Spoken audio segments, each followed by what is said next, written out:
Yeah, I'll give you a verbal. I'm really frustrated. We haven't even started. Uh, Deep breath. You're doing great, Amy. I'm gonna tell the whole audience outside too, because All right, we are live. good evening, everyone. Today is April 7th, 2026. This is the meeting of the Northborough Planning Board. We are fully remote using YouTube for the first time without a webinar, so just bear with us. There's a million people on the screen, maybe 20, but so it's a different system tonight, so we'll get through it the best we can. First on the agenda tonight is a public hearing for 409 Green Street. It is to be continued without testimony until May 19th, but I'm going to open it and read the public hearing notice before we continue. So the public hearing notice is to seek public opinion on an application for wireless communications facility, special permit, and site plan approval submitted by the Tower Co. LLC and Cellco Partnership DBA Verizon Wireless for erection of a 130-foot tall monopole accommodating 9 panel antennas, 6 remote radio head units, and associated equipment within a 70 by 70-foot fenced compound located at 409 Green Street in the Residence A zoning district. Um, again, the applicant tried to have 3 balloon test simulations and they were not successful. And they also wanted time to be able to send over the pictures of the simulation to use tonight in front of the presentation. So since those pictures were not ready, we did get a letter to continue it. Originally, it would have been for April, but today we got a letter that they were going to continue it to May 19th, 2021, 2026. We did get a lot of letters. We probably got around 8 in opposition and 1 for the cell antenna. Tonight I see there are a lot of residents on the screen. And Lori, since the applicant isn't here, do we wait for all? We probably wait for all of the, we can't let people speak since the applicant isn't here. I don't think Lori can unmute. Pat, can Lori unmute? All right, there we go. Yes, we can't accept any testimony this evening because the applicant has requested the continuance. Actually, I do see that Brett Smith he is the applicant or representing the applicant. I don't know if he wants to say anything. Maybe he needs help unmuting. Good evening. My name is Brett Smith. I'm an attorney at Shedd, Schwartz & Fenton. I'm here tonight just for mostly administrative purposes. Like Amy and Lori have mentioned, we are requesting the continuance so that we can have our full presentation and full complement of all of our engineers and consultants to be able to address any comments and concerns at the May 19th hearing. And we do anticipate and plan on, with the extra time, coordinating a community meeting. So if any residents want to come, we are working on coordinating a space and a time to have our consultants and have our materials available to the public. And we'd be more than happy to have residents come and join us and ask questions. And that way we can kind of discuss further in a more informal setting, any concerns that residents might have. And when we do decide a date and time for that, we'll let you know, Lori. And if we can kind of post that notice somewhere, that way the public is aware, and we'll be more than happy to meet with them and discuss any concerns and questions that they might have.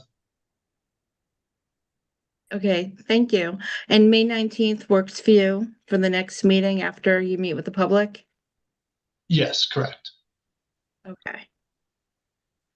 All right. I do see a hand up, so I'll let her ask the question. Susan Satori. Yes, hi. Thank you very much, Amy. Since the applicant has come forward and say he's extending till May 19th, is there something in the original application that if a decision isn't rendered by a certain deadline, that they can move forward? I did speak with Brett about this afternoon.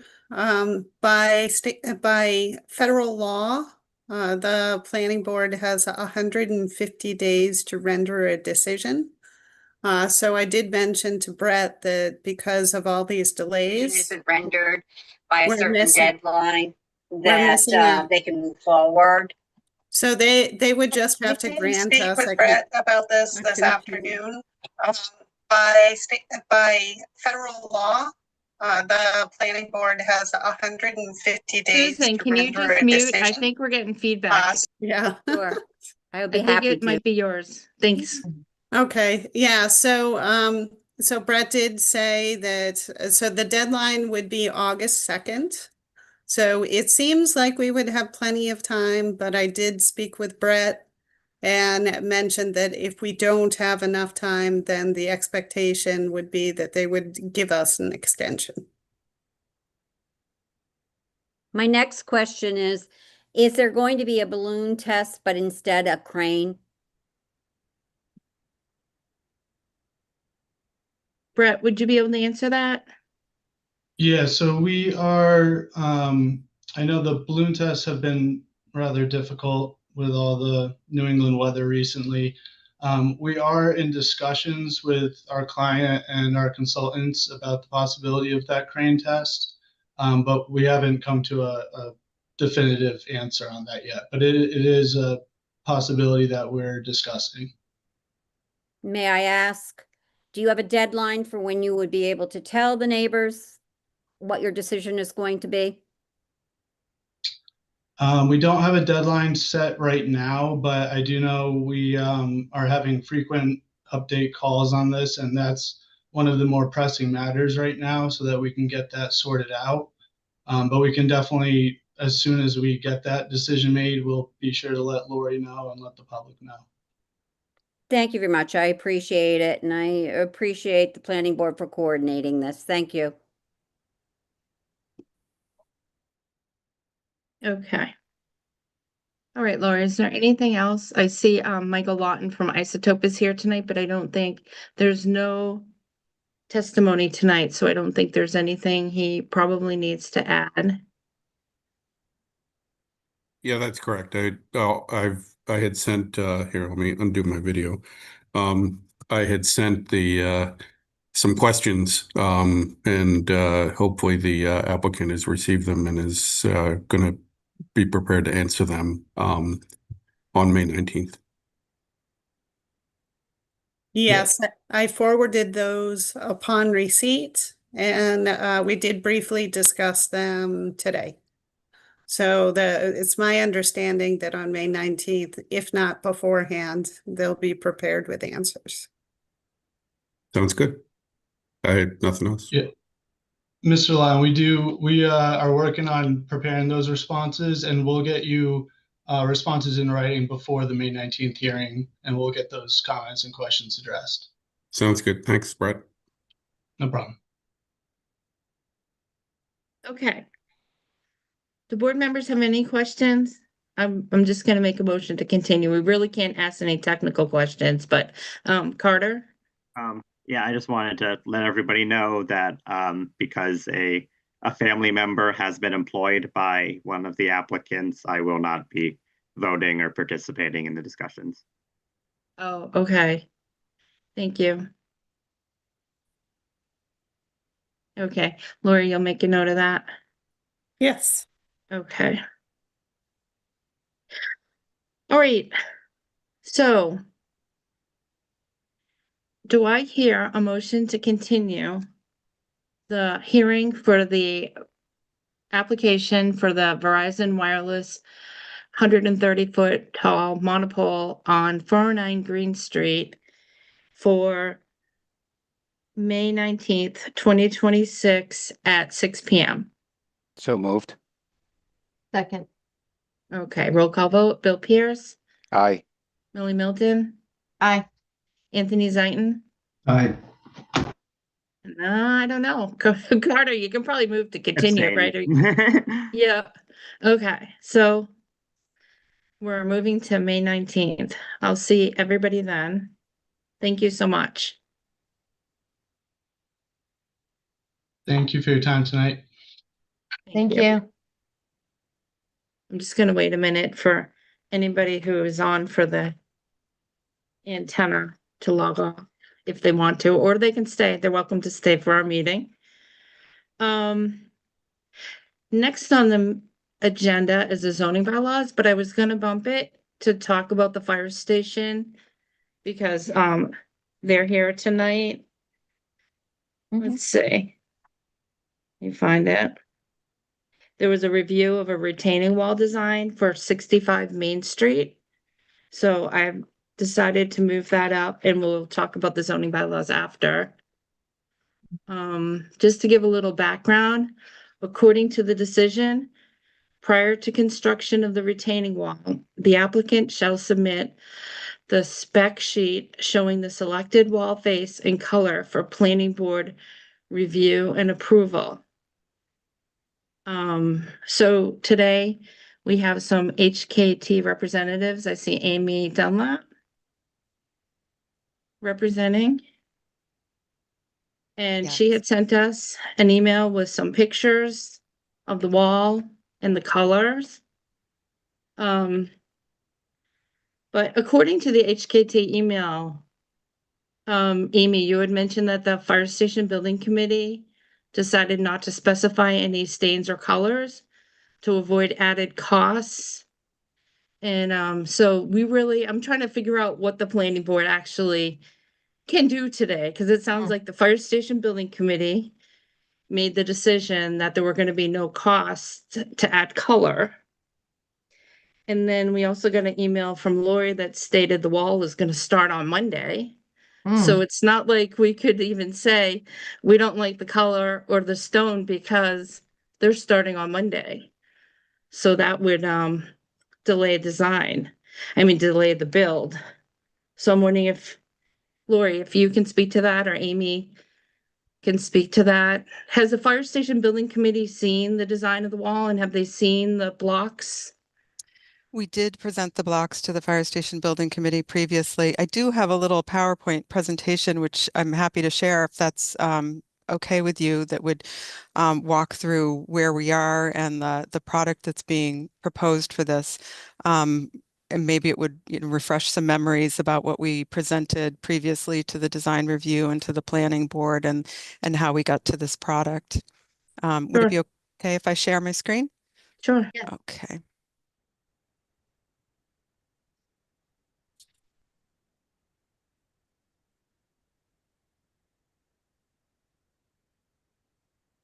Okay.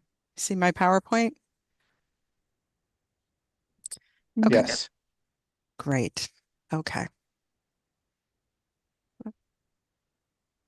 I can get it to advance.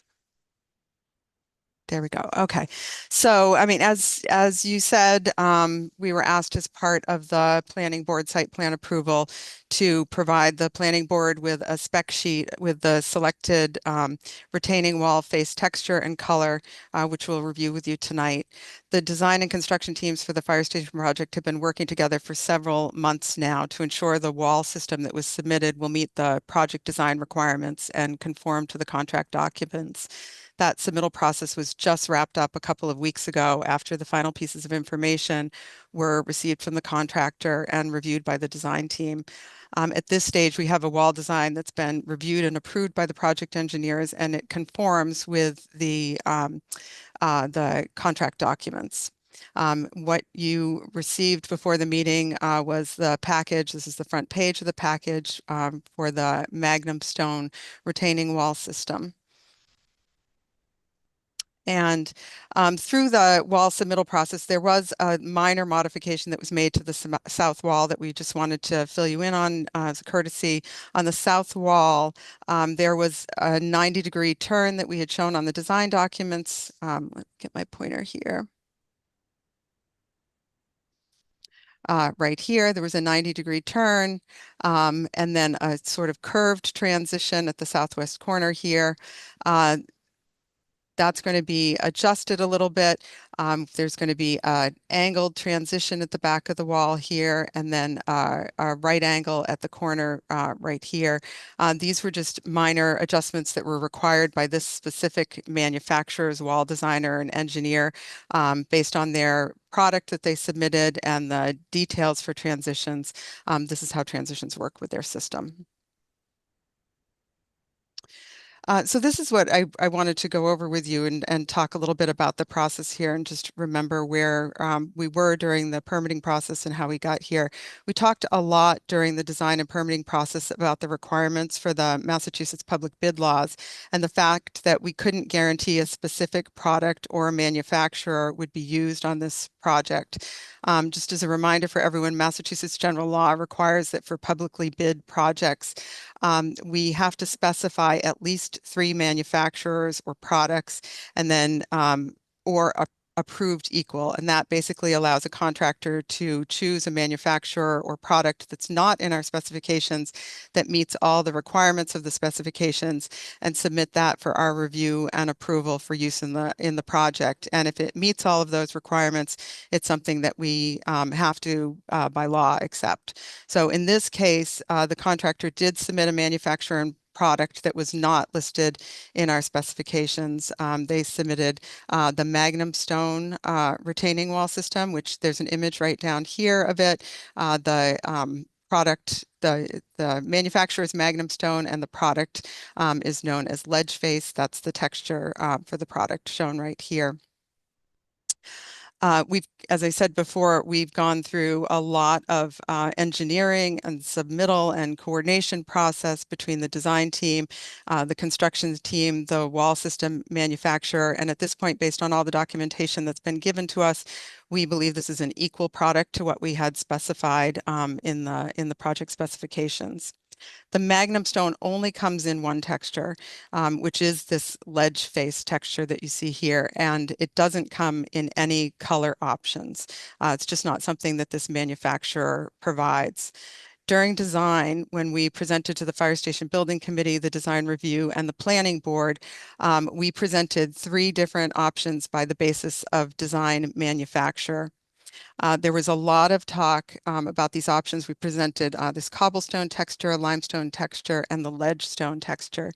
And through that process, what we heard repeatedly was that people preferred the ledge stone texture, but in the manufacturer that we were specifying and the basis of design, the ledge stone was going to be a more costly texture to specify. And so people were in agreement at that time that we were going to specify the cobblestone. That was sort of the second choice, and it was a lower cost than the ledge stone. And so that was what we specified. So when we first heard that the contractor was proposing this wall system, we did present the texture to the Fire Station Building Committee and told them what the situation was and wanted to make sure they were okay with the texture. And they were actually quite excited because it more closely resembled the texture that people seemed to prefer during the design process. The basis of design product that we specified did have custom colors that were available for added cost. But again, there was a lot of talk about trying to keep the cost down. And so what was specified was just a gray color standard as the basis of design, something that just be the natural concrete color. And that, as I said, that's what ledge face comes in, is just the gray standard color. The wall system, the ledge stone wall or the ledge face wall system has been used locally. It's been used in Shrewsbury. This image down at the bottom here is at 195 Main Street in Shrewsbury. It's also been used at 440 Hartford Turnpike in Shrewsbury, if anyone wants to take a look at it. These upper photos here are just images from the manufacturer of what the texture looks like in detail. And all of these images show both the texture and the color for what is being proposed for the fire station project. And that's what I have for my presentation. Okay, thank you. Do any board members have any questions? So, I have a quick question. So I'm assuming that ledgestone or ledge face? Ledge face, yeah, it's Ledge face. confusing. Yeah, fits within the cost parameters of what was originally chosen, which was cobblestone. Is there any difference at all? No, it's within the same cost parameters. Okay. Could you just pull up that slide that was showing the like adjustment to the like the angles and stuff? Yep.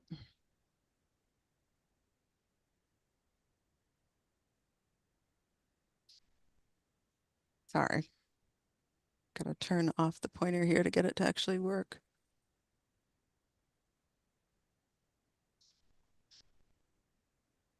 There you go. Yeah. Just how, because I'm just noticing like how long are those like shifts with it? Like how much, like what's the distance that it's being like moved back a little bit on some of those areas? I'm not sure. The distance here or the Yeah. distance? I don't know that dimension. Honestly, off the top of my head, I can't dimension it off this drawing. You know, it's not extending any further past the limit of what is proposed for this section of the Mhm. wall, if that helps. I don't believe. Okay, and is it, because I wasn't on the board when we would have looked at this previously, is it like a height difference on those two areas or? The wall does slope down because of the topography here. It's Okay. highest at this corner, and then it gradually slopes down as you go towards the Main Street, and then it slows down as you go over to the southeast corner as well, and then again as you go back towards Main Street here. Do we I gain see. any areas of parking, seeing as that corner is going to be I would say lengthened a little bit? No, there really isn't any gain for parking. We have a emergency generator here and a dumpster and dumpster enclosure here. And so there will just be some grass and landscaping in that. Okay, so that whole piece is not shifting anywhere. It's No. just the wall. Okay. It's just the wall. Yeah. Okay. And is the wall get any height differentiation anywhere? No, nothing substantial. It's still the grading hasn't changed. So it's 30 feet at the Um, highest, I'd have think. to look at the submittal to see exactly the elevation with the calculations and all. There was talk about the wall coming down between the fire station and Hillside Grill. Did that come to fruition at all? There was some discussion on that. No, that's not part of this proposal. There is some regrading that's happening in the of the topography here to lower that grading a little bit, but we're not altering the wall at Hillside Grill. Okay. Lori, you had your hand out. Actually, she answered my question. I was curious as to what the ground surface would be where the wall is not going to be. So I understand it's going to be grass. Okay. So it's grass and then the wall. So it's from the driveway, grass, wall, but no real plantings there. We haven't proposed any additional plantings there at this time, no. Okay. So, and you stated that the fire station building committee has discussed this block and approved the wall. Like, I feel like, as a, as a permitting board, we usually talk to whoever the advisory board is, and it seems like that's fire station building committee. I was wondering if they. Yep, when we first received the first submittals, because it was a different texture, we did, even before we got into the engineering of it, we did show them the face just to make sure that that they were okay with it, and they were at that time. Okay. Is the wall starting on Monday? Is that true? The contractor's schedule right now has foundation work for the wall proposed for starting on Monday this Mhm. time. Okay. So really, there's nothing the planning board, I mean, we either vote to approve it or there's nothing we can do because it's already been approved. Really. There's no real choice. That's, Well, as I said, we had a basis of design, and the law really says that we have to accept things that are considered equal to that basis of design, and the contractor has submitted everything proving that this is equal to that basis of design. mhm. Okay. Right. I just had a question that I remember I was, trying to get an answer to several years ago when some earlier on, but like what would be the approximate like lifespan of this kind of retaining wall? And like what like long term would these things ever need to be replaced or anything like that? That's a really good question. It's something I'm sure we talked about during the design phase. I'm not prepared to answer that question tonight. I would need to talk to the engineers about that. But it's gone through rigorous design and engineering Mhm. process, and Mhm. you see these used frequently throughout the area. I know Yep. in Northborough and the surrounding communities, you see walls like this used many places without Mhm. any sort of issues.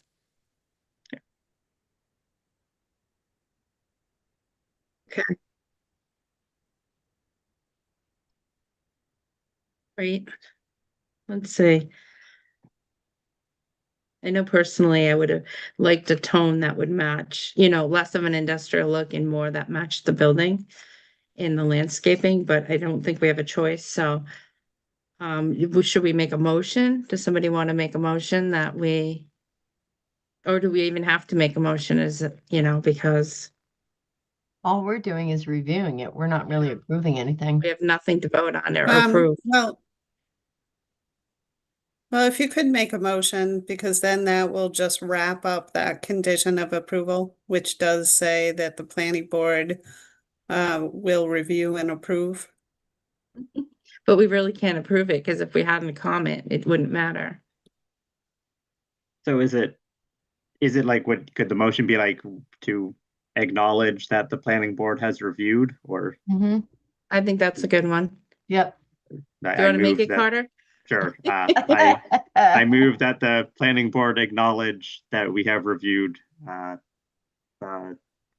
whatever this is. Modification and change. Modification, to the retaining wall. The color of the block. Color, yeah.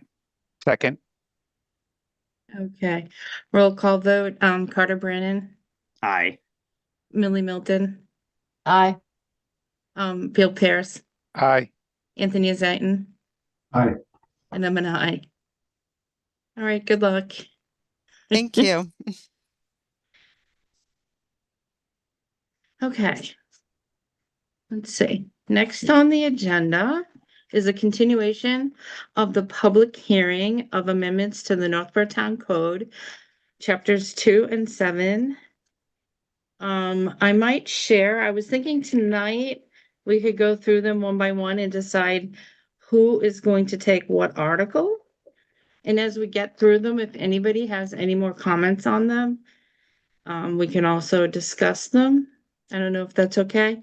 I was going to share the document you had, Lori, from the Board of Selectmen that listed the article numbers. Sure, that one should be dated April 1st, I believe. Okay, let me see. First, Yeah, I actually have it if you want me to share it. Sure. Does it start with it has the explanation and everything? It would have like number 6 is the White Cliffs. Mm-hmm. I have the PowerPoint presentation with the oh shoot. Sorry, that's the wrong thing. Here, I'll share this. I have what I was gonna share. The explanation on the warrant, I had a number of changes. Oh, these? I haven't seen the amended version, so I'm not sure if the explanation is the final version. Okay. And I do think we have until April 9th it was before it went to print.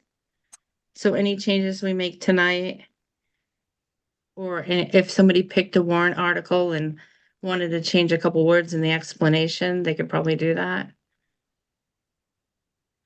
Yeah, I did change them pretty significantly. Oh, you did? Okay, well, maybe you can send them out So, after this. Yeah. Okay, well, the first one that I saw for the planning board would be, I would assume would be Article 6, or is that going to be presented by like Stephanie? Or one of the select board members? I believe that it's going to be taken out of line, but it would be presented by somebody on the planning board. Okay, so somebody on the planning board will present Article 6. And if anybody raises their hand, because I'm sharing screen now, I can't see if someone raises their hand, so you can just speak up. So Article 6 is the Hospitality Overlay District for White Cliffs. Is there anyone on the board who wants to present that one? Or any on the board who has any changes? But we've talked about it a lot, so. Mm-hmm. Or how many articles total do we have, and should we just to make, 9. 9 is what I so- caught. Is that what you had, Lori? Yes. Okay, so I have White Cliffs, I have the donation bins next. Then the definition of birth. Then the assembly hall. Then the hotel motel, home occupation, data centers, open space and fencing. And so with 5 of us and 9 articles, majority of people will have 2 articles if they want, and then one person can have 1.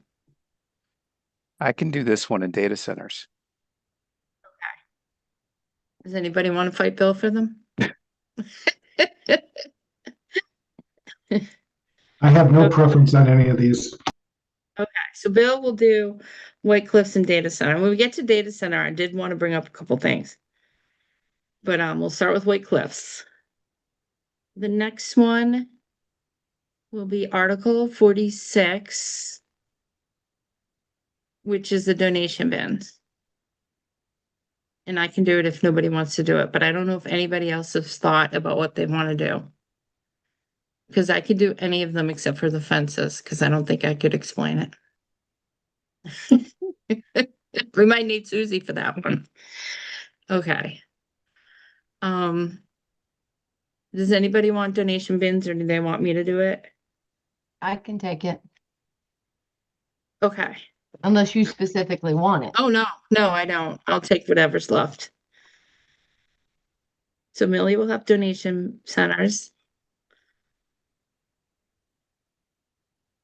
The next one, and it goes donation centers, donation bins, and then it goes back to a couple, it looks like that might be select board ones, because this is talking about wine licenses. So it looks like we'll have a presentation and then back to the select board for a couple. And I'm sure like this commercial vehicle parking law, that must be the select board too, Lori, because we never talked about it. I believe that is Brian Griffin, police chief. Okay.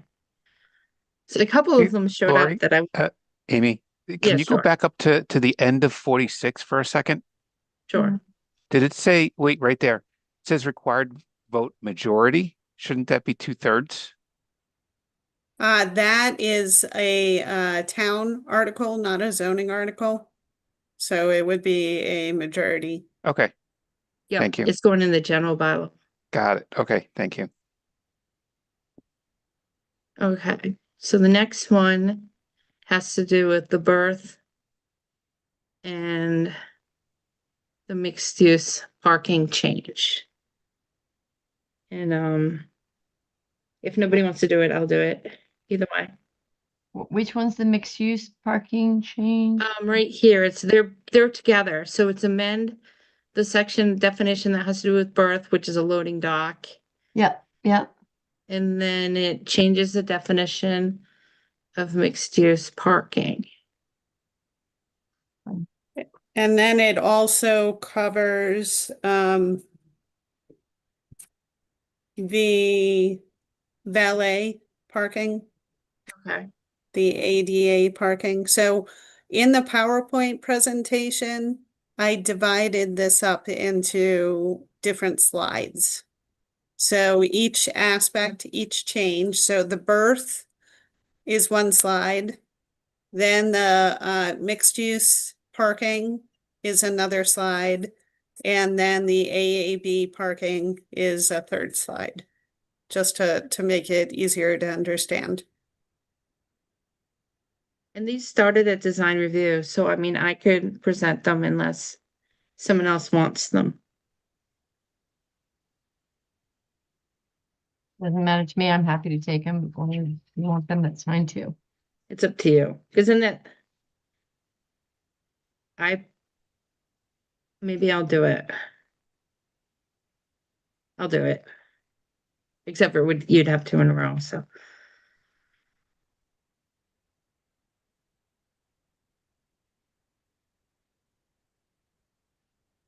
I can do it, because it talks about mixed use and yeah, I'll do it. And then the next one has to do with assembly halls. I had a question. Is Bob here? I had a question for assembly hall. Last night the assembly hall definition says it may include a banquet hall. And I know when we discussed assembly hall, we want to add it everywhere by right, because we talked about, like what if Sawyer's Bowling has a party that's an assembly, or all small purposes.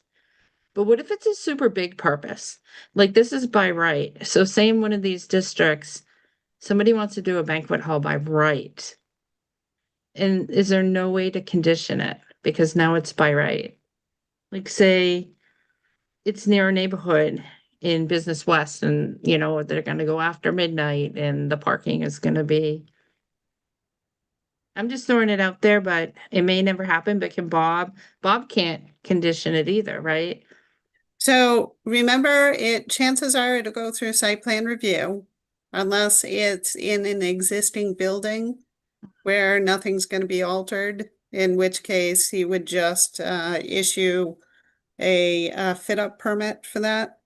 But if it's not going through site plan review, it can't be conditioned. But he did text me and say that he can't hear anything. So he's watching the meeting on YouTube. And then if he has something to say, he will email me and I can read it into the record, but I haven't received anything from him yet. I just sent him a text saying, this is a question for you. My only concern is, we thought, okay, we're thinking all small uses. But when I looked up assembly hall last night, it includes like mechanics hall in Worcester. Like there are some really big assembly halls and there are some buildings in town that are pretty big and could be reused.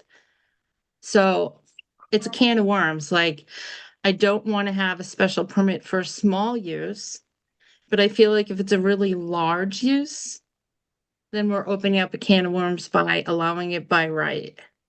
So I don't know. And remember, these are all business districts, business and industrial district. Right. And he just sent me an email. Repeat the question. So your question is there a way to condition a by right use as far as time is concerned? will be time, Hours of parking, operation. or even parking, like anything that would come with a large facility. I can see like an industrial highway business. I mean, there wouldn't be an issue. Business south, maybe. I'm just gonna I'm just gonna call him. It's gonna be faster. I was just wondering if some of them, like Business South backs up to some neighborhoods, Business West backs up to some neighborhoods, like. I'm just wondering what we're opening up. It almost seemed better not to have the assembly hall defined and just let it happen when it did. I'm gonna put you on speaker, 1 sec. Oh my. Can you hear? You're like the Verizon man, I can hear you. Can you hear him? I can kind of hear him, yeah. Okay. Okay, we can hear you, Bob. Okay, great. Sorry for the technical confusion, first of all. Answer to your question is, that's a threshold that probably needs to be put in if you want to go that far, in with the language of the proposed zoning amendment. I can't set a number in terms of how many people can be in the room, or how often it gets used as a banquet hall, or even the hours of operation. I don't have any control of that unless I'm directed with a specific in the zoning code. That's what I figured. So for me, like, Wouldn't occupancy dictate that though? No, the occupancy of a building is based upon the square footage and of the building and the number of exits leading for egress in the building. And that's strictly under the building code. That doesn't come under the zoning code. Could we say something that it has to comply with the building code occupancy? even if it applied with occupancy, that still you wouldn't be able to do any hours of operation. So if someone wanted 24/7 or, you know, I can't limit the 24/7. It doesn't come under either code that I enforce. mm, But that's my you- only, The occupancy is a hard and fast rule under the building code in terms of how many people can be in a building. Right.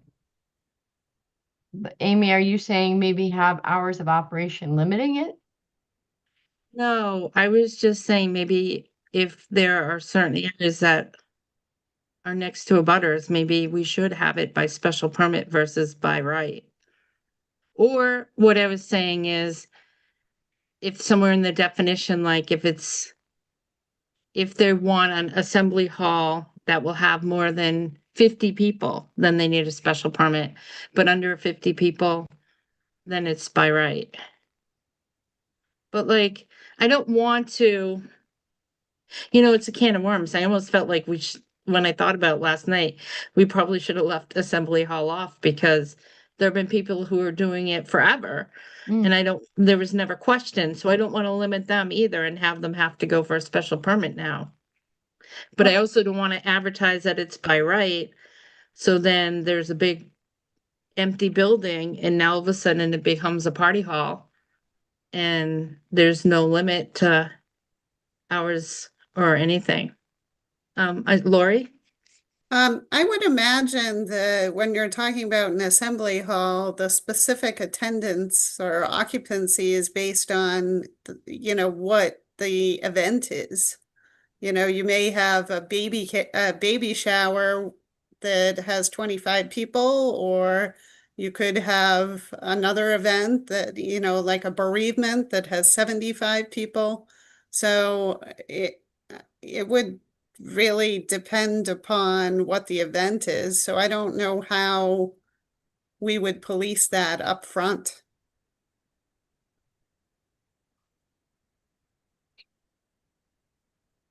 Just something I wanted to bring up, like I'm afraid of unintended consequences. A, of limiting someone who could do it before, or B, opening the door to something really large and there's no conditions. You already have one in town, and it's the VFW post. It's an assembly type hall. They have live bands there quite often. They also have luncheons and parties and baby showers and funeral meals. I mean, they have all that stuff. Right. I wouldn't want to limit them. You know, and they've got a fairly substantial occupancy limit. I think they're upwards of around 250. Hmm. Right, I mean, it's already here. right. So I Well, guess, also, if you think of the churches, Yeah. sometimes they have, events, the weddings and the like, christenings, baby showers, and they can be small or they can be very large, but those are certainly in these business districts. They can also be in residential districts. yep. And they usually wouldn't go late into the night. I'm just concerned because I have heard in other towns where all of a sudden, like a building turns into a wedding venue and, there's a lot of noise at 2 in the morning. And we thought long and hard about that for White Cliffs and the neighbors. And we put a restriction on it for them, but nobody else in town. So, I don't want to restrict the VFW or anybody else who's been doing it. It was a question and I wanted to bring it up to the board if they could foresee any unintended consequences. I mean, I know I've kind of said that I share some of the concerns about the definition and how it might affect some things that do currently exist and start restricting things that we're not necessarily intending to restrict. But I mean, with the special permit though for it, I know we had changed it to be a special permit in Business East because some of us thought that it was close to the neighborhoods. I think the other business districts are pretty clearly business districts. And I mean, yeah, some of them, there are people who live near them, but I think they're either just kind of enough of a distance or, if you own a house next to a business district, that businesses are allowed next to your house. And I think that, I'm thinking like Business West, I think there's kind of a bit of a distance between where the houses around it are and where the business like streets are and stuff. Lori? Oh, I'm sorry. That was from before. I'll lower it. Okay. So if everybody is okay with it, or maybe I was thinking maybe we take off may include a banquet hall, because may include a banquet hall is like opening up. That's where I felt it was opening up things. Like I know people right now have gatherings, civic, educational, political, religious, social. But I don't know.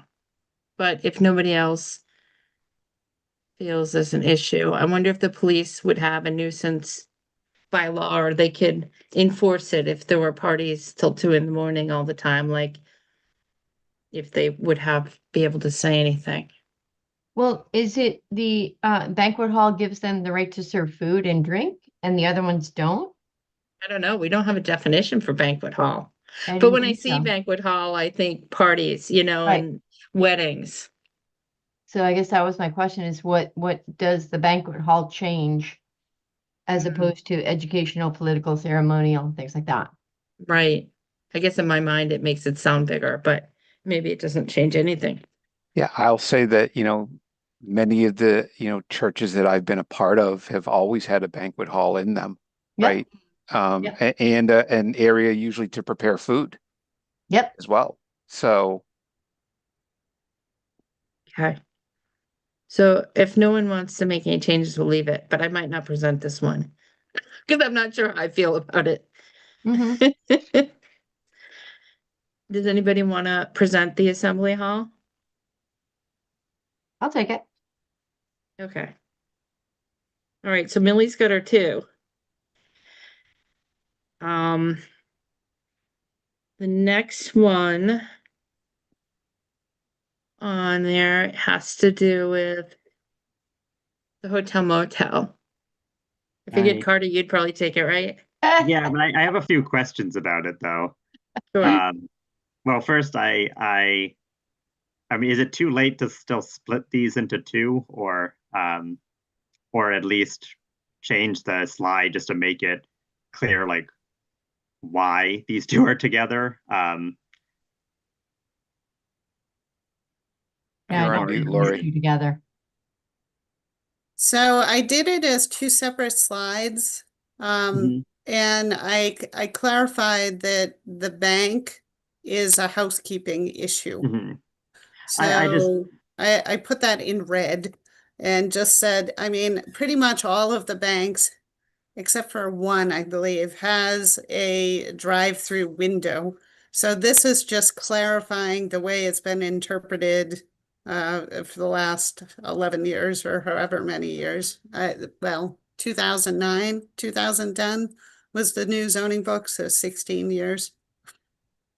or I guess maybe on the slide, if you put something like, this article is changing the business uses in the table of uses, just to kind of make it, because it does, I mean, I was just looking at it, it does seem it is like two completely unrelated topics in one article. And while I think it's fine for them to be together as long as it's like obvious, like as part of just the explanation of, okay, this is why these two things are together.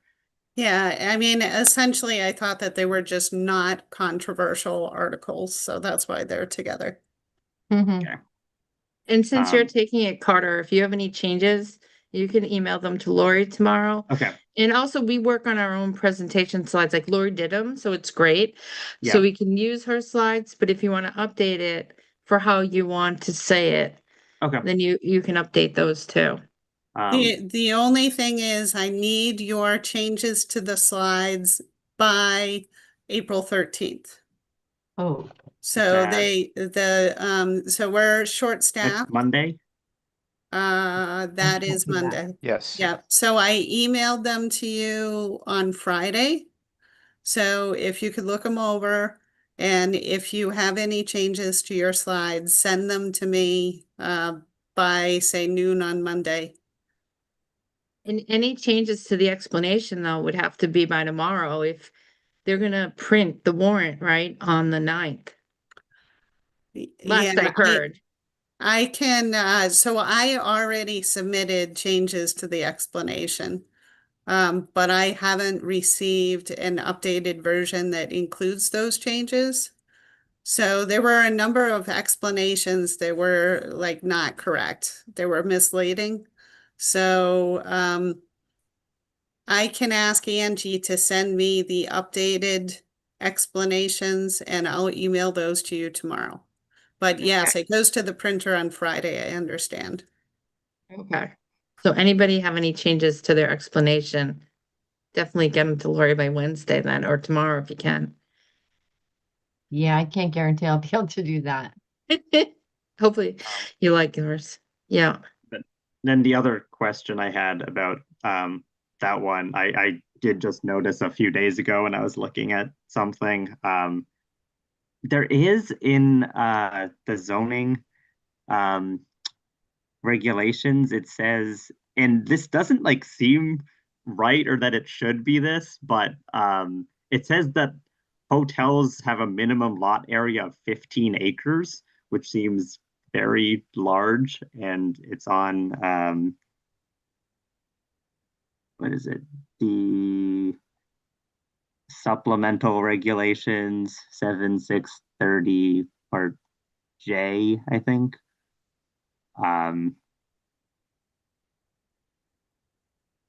The 4 says, yeah, for hotels, motels, conference centers in any district, minimum lot area shall be 15 acres and lot frontage of 500 feet. That seems very large to me. I don't know what this will do then, but I feel like that's just something I noticed. That could certainly limit the number of places in these areas that it could be applied to. And I'm trying to think Without of a like special permit. the motels that are in town. I don't think those are 15-acre lots. No, but they might have gotten special Right. approval or Um, waivers. Or like a variance or predated zoning. Yeah. Or been zoned differently at the time, even when they, yeah. That might be something to look into changing for another town meeting. Lori's got a list. Yeah. And add it to the list for this year after town meeting. We can talk about it again. Yeah. But yeah, just, I mean, it might, that might kind of make it so immediately this, if passed, would not really have any, I don't know if there are any 15-acre lots in Business West, but it's, yeah, that's just, it might not have any real immediate impact, but. I could see why they did it though, because some like hotels you'd want, they have areas for like barbecues and just grass areas. I guess it would depend on how big the hotel is. I think our hotels in Right. Northborough are probably smaller. Yeah. Wonder where they came up with that number. I don't know. Wonder if it was like, septic or any of that. Hmm. Or if it's a typo. I don't know.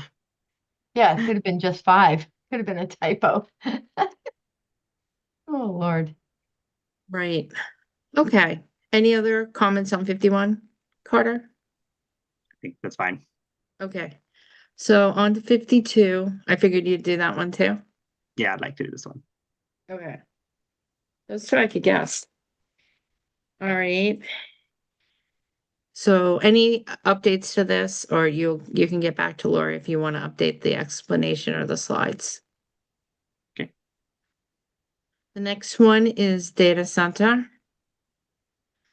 Right now we have a no. We had 2 people write in and they were happy to see it was a no, but then I had people reach out to me in between meetings and they felt the no was too restrictive. But I they can thought, explain it when I do the explanation that the no Sure. is intended to be temporary right, because we still have to draw up, you know, the electrical, the water, the, you know, all the other questions that we need answered, if a data center were to come in front of us. right. I just want to share something. And this is for when we go forward or maybe now, but as part of the definition, I was looking at other towns. Okay, saw that. Yeah. So it's not too late to change it. I don't know if we need it, but they had this almost exact same definition, but it said for the storage, processing, management, or transmission of electronic data.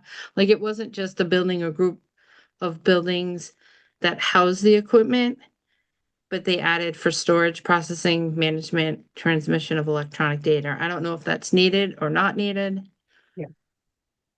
Is that under 8 industrial? Where's that? This is new data centers. This is our new definition. So part of this bylaw was to define data center and then just prohibit it, but only for a short time because we have to put together a bylaw for data centers with all the things that Bill just mentioned. Well, there is storage twice. So in the current definition, it says data storage systems. And then it says and associated infrastructure for the storage. So I don't think that is necessary. Well, I think the data storage systems is actually the physical part of it. And the storage is what it does. It does storage, they do processing, they do management, and they transmit electronic data.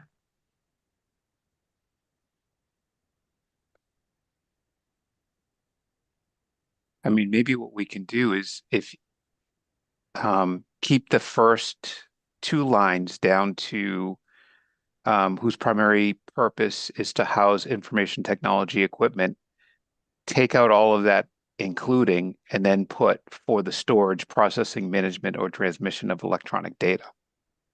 The other definition, though, they did have both. They listed Yeah. what you did, computer services, equipment.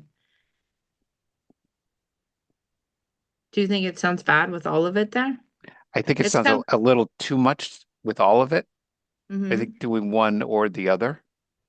I sort of like having to be honest, I sort of like having the data piece rather than the equipment piece because equipment can change. Data Mhm. is data. Data will never change.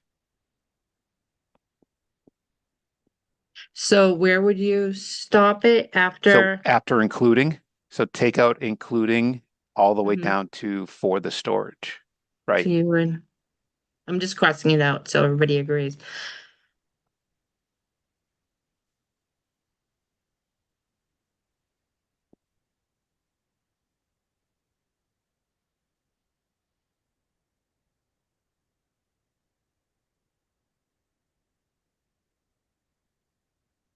And what the other town did was, they also had an amount, like more than 25% of the gross floor area is devoted to server racks because they didn't want to limit like enterprise data centers on site. So like I worked at Raytheon and I worked in the server room, which would probably now be called the data center. So you don't really want to prohibit someone coming forward now because we have them prohibited. You wouldn't want to prohibit someone who had it in-house. And that was one of the concerns that someone reached out to me with and said, you know, what about someone who they do it for their own company? You know, will this limit that? And it shouldn't. But do you think we should have more than, you know, a certain percent of the gross floor areas devoted?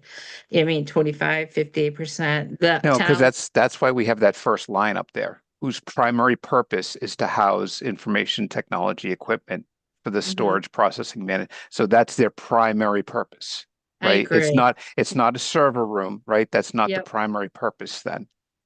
Yeah, Oh. I totally agree with that. Although But we I- also have the or a portion, would that include a room? Like, No, but again, that's why the top line is there, right? Whose primary purpose is to house information technology equipment. I'm just with the or a portion thereof, would a room of a building like that, would it be the primary purpose of the land use of the building? Or if we have a portion of it, would a room inside of an office building, you know, is the primary purpose of that room is a server room? We could take out the portion thereof. A Mhm. building or group of buildings whose primary purpose is to house information technology equipment. Yep. Also, you gotta think of the Iron Mountain situation where they have multiple buildings and they have one building devoted to a data center, but that's not the primary purpose, the principal use of the entire complex. Right. But we do have a building or a group of Correct. buildings. So that would So qualify that would- as a portion thereof. Oh, because now Iron Mountain does a lot of things. Would that be considered a data center? And that's what they applied to be, though, is a data center. So I guess it does get tricky.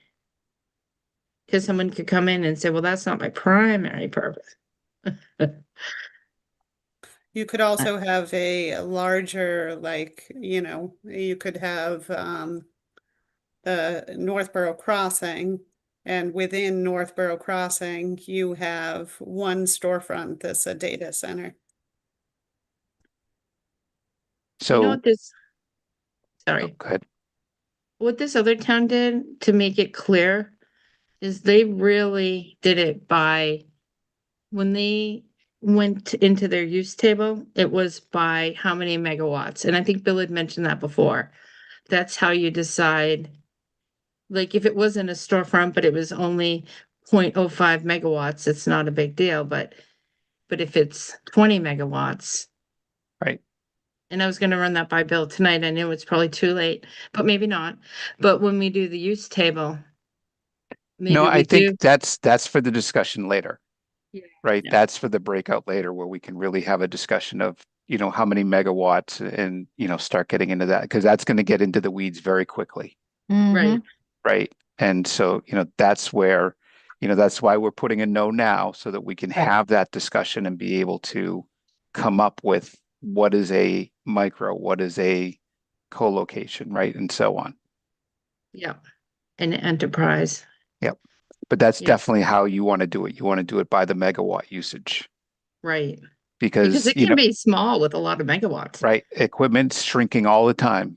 And Yeah. so, it can shrink, and yet you could have a 100 megawatt facility, 10 years from now, that's the size of a room, Mm. right? And now you've got that electrical input on something that's, what we now would consider a server room, Yeah. right? That's where you want to really be careful about how you're doing that. Mm. It's amazing because the town that did it, they're only allowing up to 2 megawatts, and Iron Mountain's already at 3.6.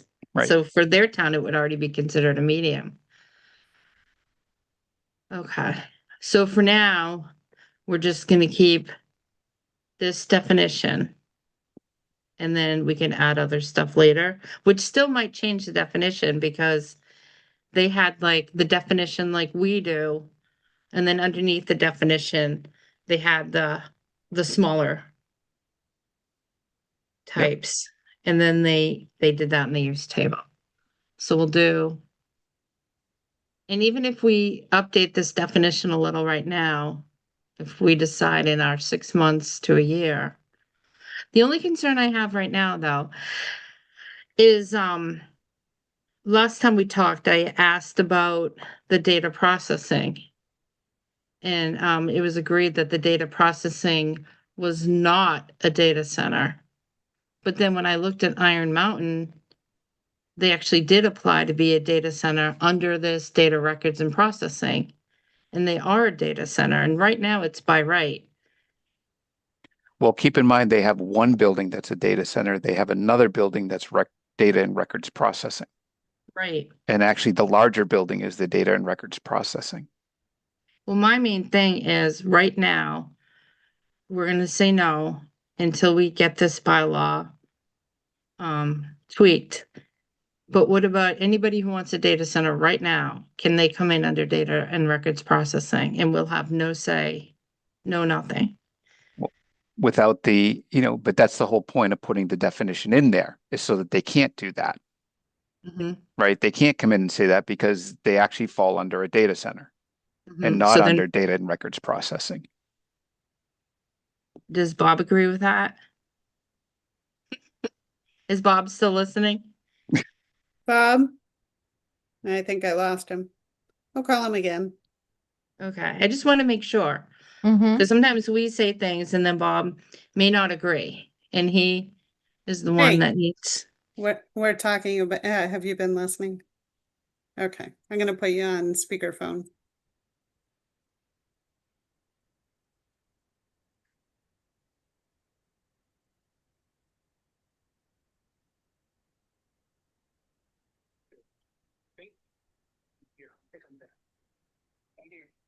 You're back on there? I don't see you. Under participants, let me see. Maybe you have to be let in because I don't see you on the screen. Patrick, do you see Bob in the audience? Waiting. Okay, well, I'm gonna put you back on speakerphone. 1 sec. All right. Can you hear me?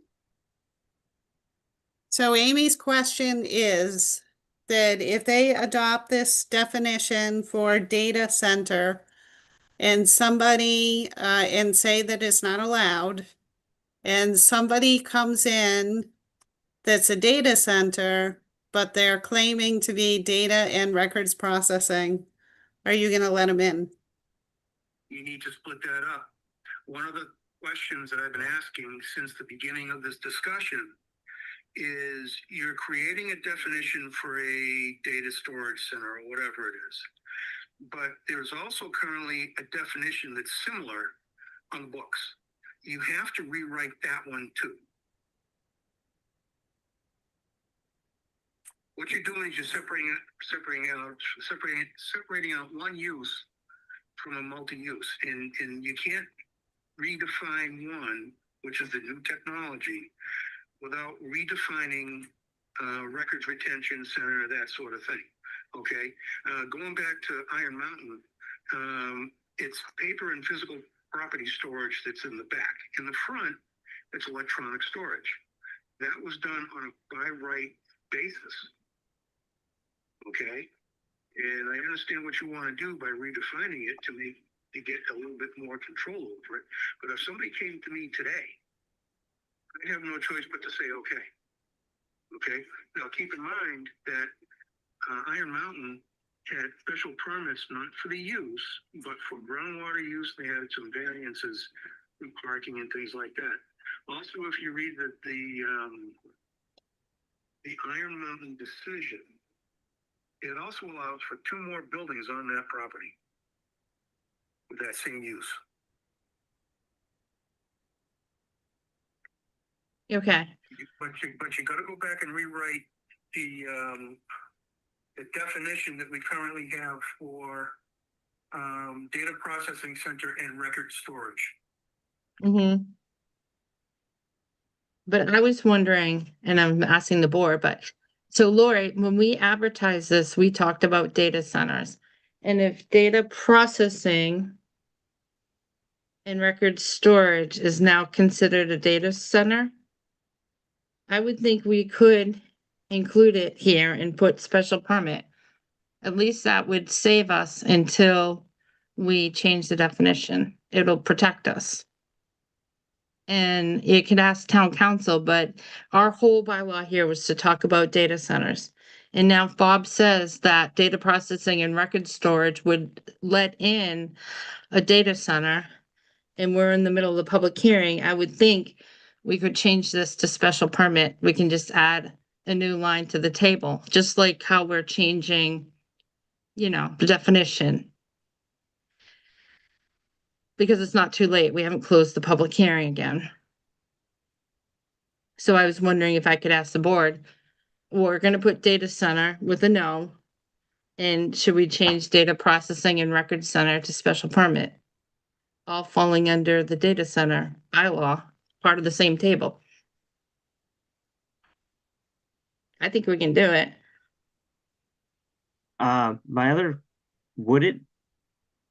Because I'm assuming, we can't amend the data processing definition because it wasn't, in our advertised thing for the hearing, but could you, as part of the data center definition, put something like anything that is considered a data center is not a data processing and record center or something like that?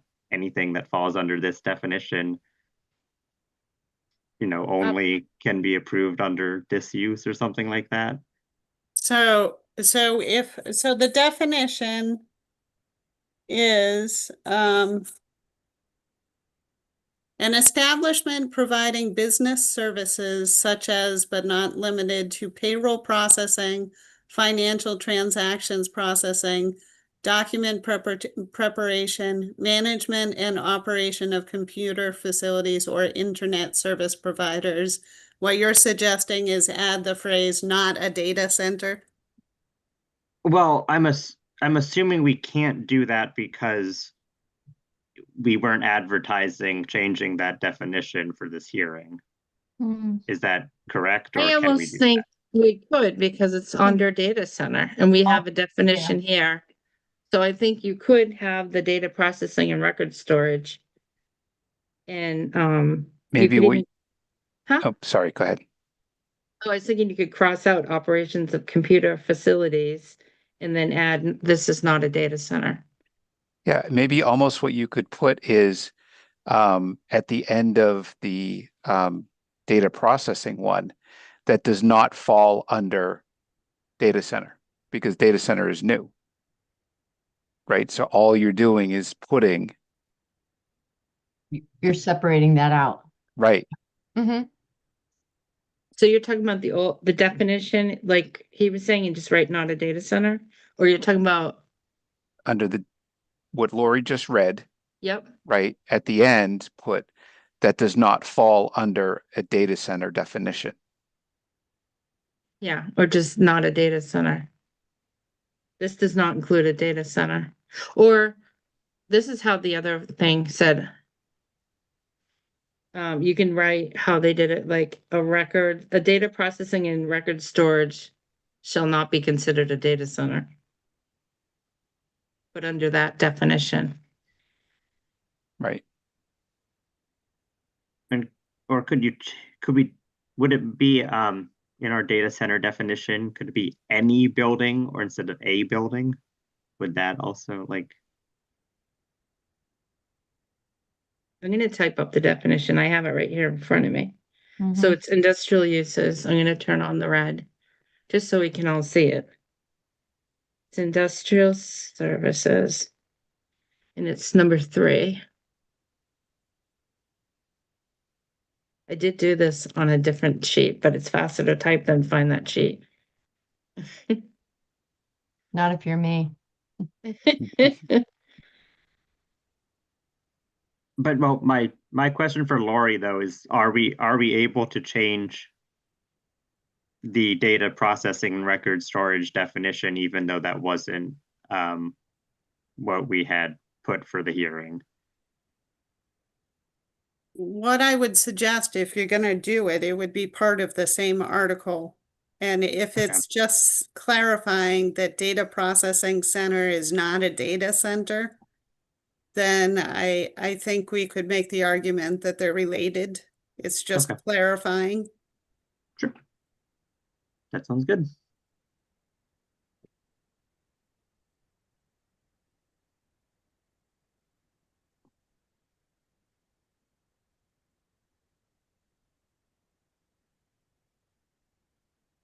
Right.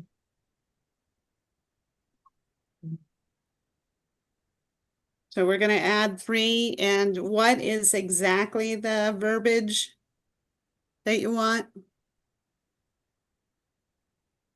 We'll wait for Amy to finish typing. So it would be right here at the end, like, I'm just looking through to see if any of the other definitions have something similar in them. Yeah, so what I was saying is at the end there, you put, or internet service providers that do not fall under the definition of data center. I see for our auto repair shop thing. And so it says like for the auto filling or service station, at the end of it, it says an auto filling and service station shall not include a repair shop or body shop. And then the auto repair shop says not including an auto service station. So Mhm. probably just put not including a data center or something like that. I like to use shall. Mhm. We have shall and may, so not be considered a data center. Or I put maybe like data processing and record storage shall not, or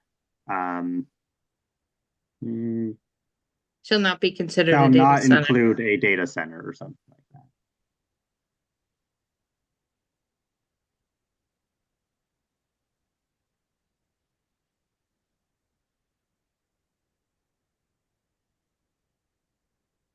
Include or be considered. I'd Well, say include, because the What if other it's the one is primary use? loosey-goosey language. If you're saying to be considered, I think it should be more definitive than that. but also just would that sentence, like if Iron Mountain was going to build a building, after we set up new rules and they wanted to build another data center. I mean, I guess they would just have to subdivide their property in order to include it, or like, what does this mean? You can't have those two uses in the same building, or is that just, or does that just clarify those are two different uses? I believe they would need a special permit from the ZBA for having more than one principal building on a lot. Okay. Mm, Yep, or they'd be non-conforming, right? So an extension of a non-conforming use, because once we have data centers either not allowed or by special permit, then whoever has one is considered non-conforming And then that would be a special permit. from the ZBA.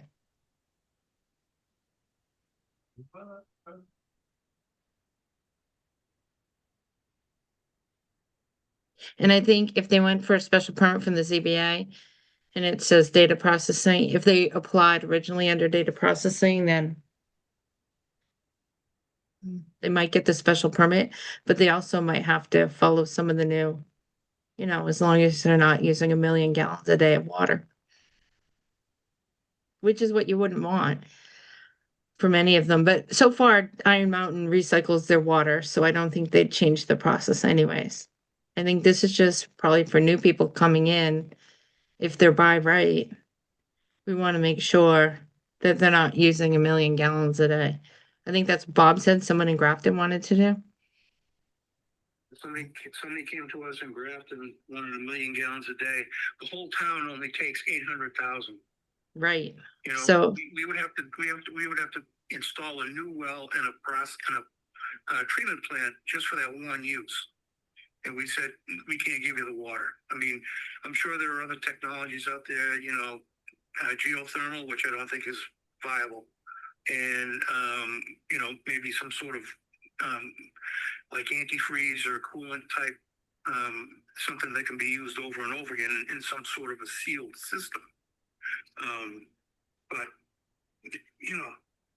1 million gallons of water is a lot of water a day. Not only does it affect our water resources, it affects our sewer resources, because that's where the water's going to go. right. And I did see some things. You have to be careful about how much, because Marlboro takes care of our sewer. They may have an issue with how much volume we're sending them. mhm. Right. Yep. They have a limit to what their plant can handle. Yep. Yeah. Okay. So for town meeting, we're gonna have the changes to number 3. We're gonna have number 8. And then there's the use table where data processing, where the data center is a no. I can send this to you, Lori. I'm all set. I took notes. All right, and Bill said he would. Yep. Okay, stop Um, sharing. Oh, actually, if you open that back up, I just had Sure. another. Is it confusing that the last line in our data center definition says things may be permitted only as accessory to the principal data processing and storage functions? Should we rephrase that to not be the words we're using? To the principal, yeah, you're right, to the principal function. Not data processing. You don't want the or word data processing center in there. view, yeah. Mm-mm. Good catch. So on just, that. yeah, Yeah, so just take Nice. this out. Yeah, even the in stores, just leave it to, the principal functions. Mm-hmm. Would it be principal uses or functions maybe for data center? I think for Or- functions, yeah, Yeah, because this is a use. You don't want to confuse that language either. Mm-mm. right? And are we going with his changes so that it says a building or a group of buildings or a portion thereof whose primary purpose is to house information technology equipment for the storage, processing, management, or transmission of electronic data? Well, I thought we crossed out or portion thereof, or are we putting that back in? I know, I mean, could we, if we want to keep that, could we put, I mean, would it make sense to have like a sentence that says like, well, I don't know, if we're not gonna do the percentage based thing, but like you could say like a server room that is less than whatever percentage would not be considered a data center, but that might. Well, you may have a data center, which is a separate business within a larger building. That's Mhm. my concern. Yeah. So I don't know if we want, I mean, could we say something like a, server or, yeah, server racks, computing equipment that are used primarily by primarily for the business that is, I don't know the right language, but something like primarily for the business is in-house use. That It's an is less enterprise. than 25% of the total building area would not be considered a data center or something. Yeah, again, Well- you got to be careful of building area. Yeah. And here's the enterprise is a data center designed, owned, and operated by a single company for their own data processing and internal users. Well, I think also the important language in the definition is whose primary purpose is to Right. house information technology. Yep. So if, like the town hall has a server room, but the primary purpose of the town hall certainly isn't, data data center. processing. Maybe we better leave it bolded, primary purpose. Yeah. But I'm just with the aura portion thereof, how do you distinguish between the room's primary purpose versus the primary purpose of the building? Because it's the primary purpose of the business. Okay. So if you're talking about a business that is located within a building and their primary purpose is to be a data center, then that would qualify. Okay. That makes sense. So I think, yeah, and it will be important to get those megawatts determined. Yep. Mhm. Yeah, it's also a good idea to be aware that, one data center could be hosting several companies who are contracting this particular data center. And Mhm. some of these data centers are 2, 3, 4, 500,000 square feet. There's one that's purported to be over 1 million square feet Mm, of electronic data, storage, recovery, servers, whatever. So, but I don't think we have enough land in Northborough to handle 1 million square feet. But that doesn't say that somebody, say, for example, if Amazon ever moves up, right.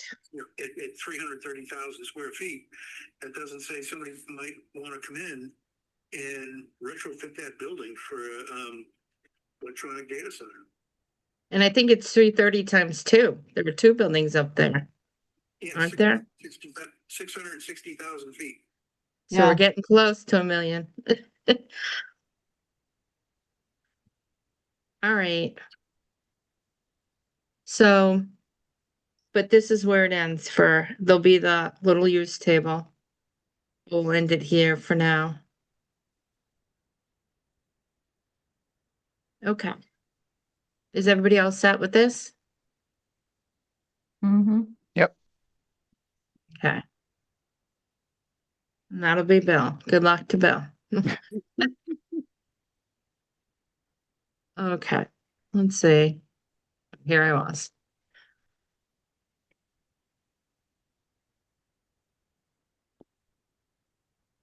Right. The next one has to do with open space. Let me see. So Bill has his 2. Carter has his 2.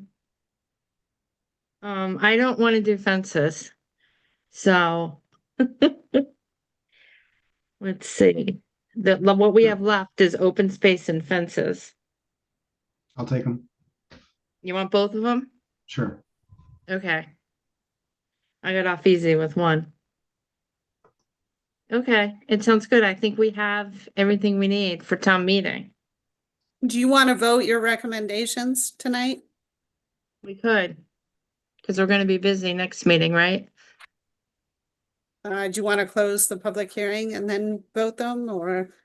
Either way. Jacob Jones has his hand up. That's right, I should take public comments as it's still open to the public. Sure, Jacob, can you unmute or do you need us to unmute you? Hi, Hi, Jacob. Madam Chair, can you hear? We can, thank you.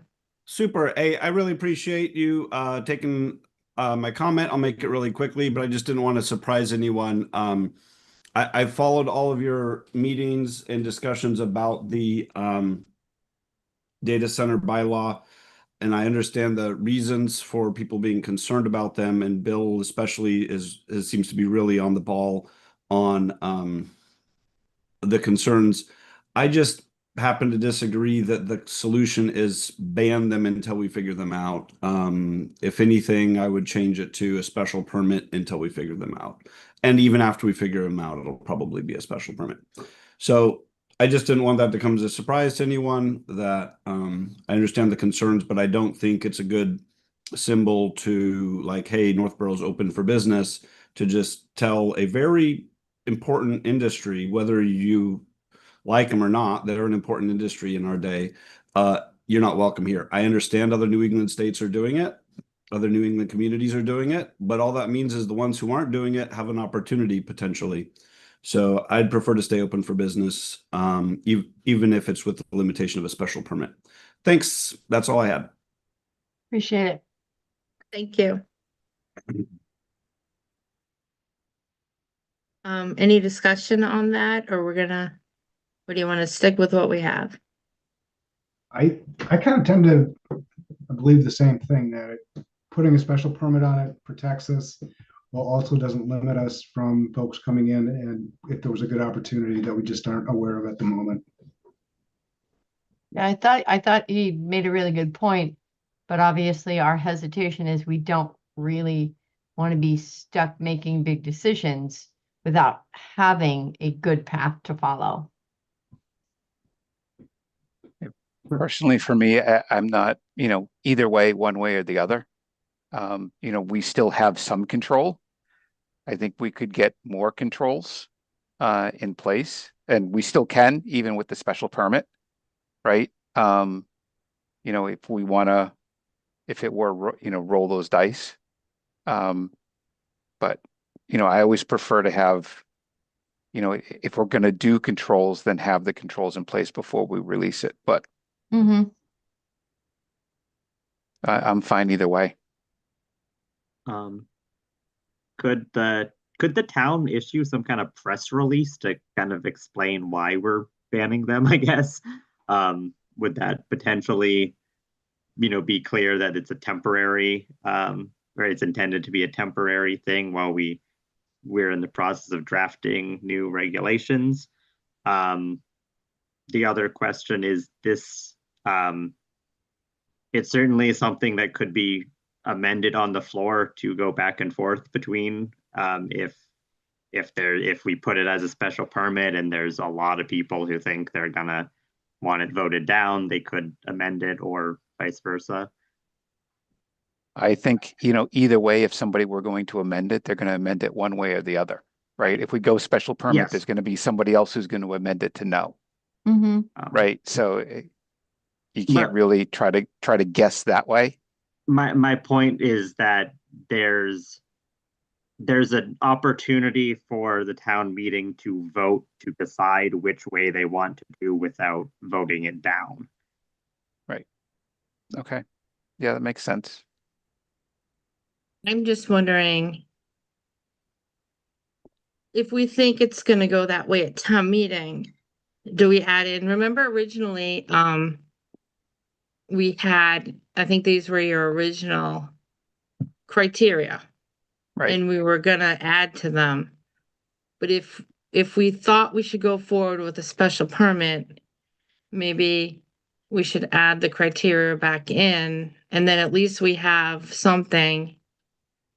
And then we can add to it for the next town meeting. I don't know if that's. Because our special permit criteria doesn't include adequacy of electrical infrastructure, adequacy of cooling. And we were gonna just put in these basic ones and then we were gonna go further. But maybe, the only thing is, it's easier to just say allow it by special permit and be covered with these criteria and amend it to a no on the floor, then go from a no to this, I think. Lori's got her know. hand up. I just wanted to point out, I know we had been talking about adding submission requirements. And the bulk of the submission requirements for uses in the zoning bylaw are in the planning board rules and regs. And those don't require town meeting approval to modify. So if you decide that you wanted to go forward with this criteria and then see what happens at town meeting, and if it gets approved, then we could modify the planning board rules and regs to include the additional submission requirements to kind of coincide with those criteria. Okay. Yeah, so and even to make changes to this, we don't need to go to town meeting to change the criteria, Right. right? So even if we, realize, oh, maybe we want to change that, change one thing or the other. Well, if the criteria are listed in the zoning bylaw, then you do need to go to town meeting to change those, but you wouldn't for the submission requirements. Okay. So the submission requirements would be when we ask for like the water studies and the sound studies and all that. But we would have to have this special permit criteria in the bylaw, or we wouldn't be able to ask for those things. Correct. Really. Okay. So these are the original ones that Carter and Bill had. And remember, there's a whole bunch of special permit criteria that apply to all special permit uses. So those are in play as well. Right.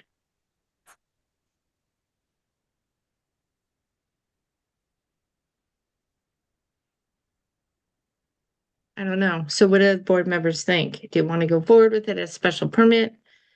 Or do you want to go forward with the no? I can see both sides too. Yeah, I think we go with special permit. Yep. Okay, but we should have something ready on the floor too. If they go to no, we'll have to have the update. So if we go to special permit, we're still gonna leave. Number I don't three. think anything else changes,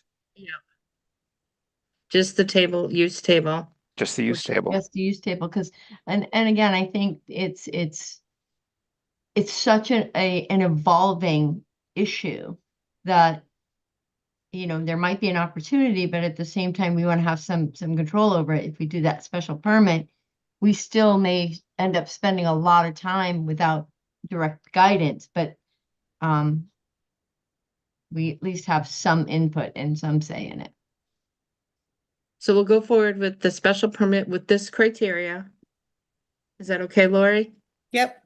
And then I think we should have, one of us should have an amendment for town floor. And just in case it is gonna fail, someone could make an amendment to say no, but also include some of the other things we included. Like if they just say no, then it's gonna allow data centers to come in under the original definition, the data processing. So it has to have, if we have to tell, if they're gonna vote it down as no, they also have to have the amendment to change that definition. But that's much smaller than it is to do this. We'll just type it up. And To make a hopefully we, motion on the floor for the amendment? huh? To make a motion on the floor for the amendment? Yeah, we could offer it if somebody is gonna go forward and Well, here's the problem. If they vote down the data center, right, either Mhm. way, then data centers are going to be allowed because Right, they're allowed now, right? right, So that's one of the things I'll bring up in my presentation is that by voting this down, there's already a data center, there's already a precedence put in place now. right, So we have no say. or So, very right. little. right. By allowing us to do this through special permit, it does give us some guidance, some governance, maybe not as much as we'd eventually want to have. Right. But again, guess- as I'm saying, it's an evolving situation. And as we become more informed about it, we can make different decisions. Amy, can you scroll up? I Sure. have the version from March 4th. No, the other way. I just want to make sure that there's the 7 criteria that I had at that time. Okay, I only have 6 here. So Okay. I had as the 7th, oh, let me read through them. I had adequacy of electrical infrastructure, including redundancy, utility coordination, and on-site backup power systems. You got that? Yep, Adequacy of cooling, water, and environmental control systems, including any impacts on municipal water supply and wastewater systems or stormwater mitigation infrastructure. I had municipal wastewater or stormwater systems. But Municipal, what did yours say? Municipal? including any impacts on municipal water supply and wastewater systems or stormwater mitigation infrastructure. Systems, And wastewater. Then I- wastewater systems. Wastewater. Or stormwater mitigation infrastructure.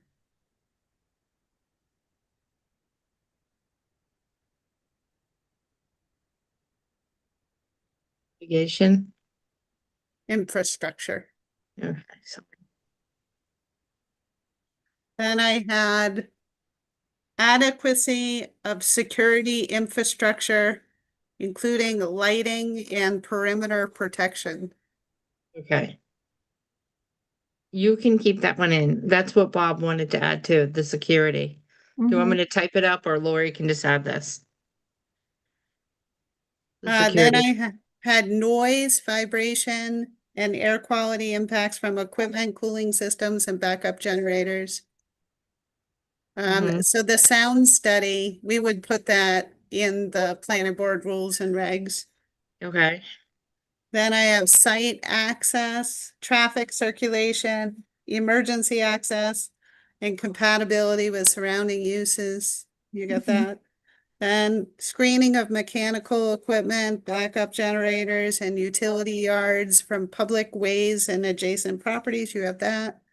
Compliance with all applicable federal, state, and local environmental, fire protection, and building requirements. So I think we match now. Mhm. Sorry. That's great. No, it's good that we double check because this is our last meeting before town meeting. So now it's special permit with criteria. I guess if they totally voted down no, then we lose everything. If they make amendment to no, we keep all the wording, but now it's prohibited. Those are the two things that could happen. Right. We either pass it, amend it to no, or if it fails on the floor. So if it doesn't amend to no and we pass it with the special permit, is it still our intention to go back to town meeting with any changes, or would everything be done through the rules and regulations? Well, I think we'd still want to go back and, what Amy was talking about with the Mhm. different sizes, Yeah, Okay. right? And resizing it from 1 to, probably, 3 or 4 different tiers yeah. as she Right. has there.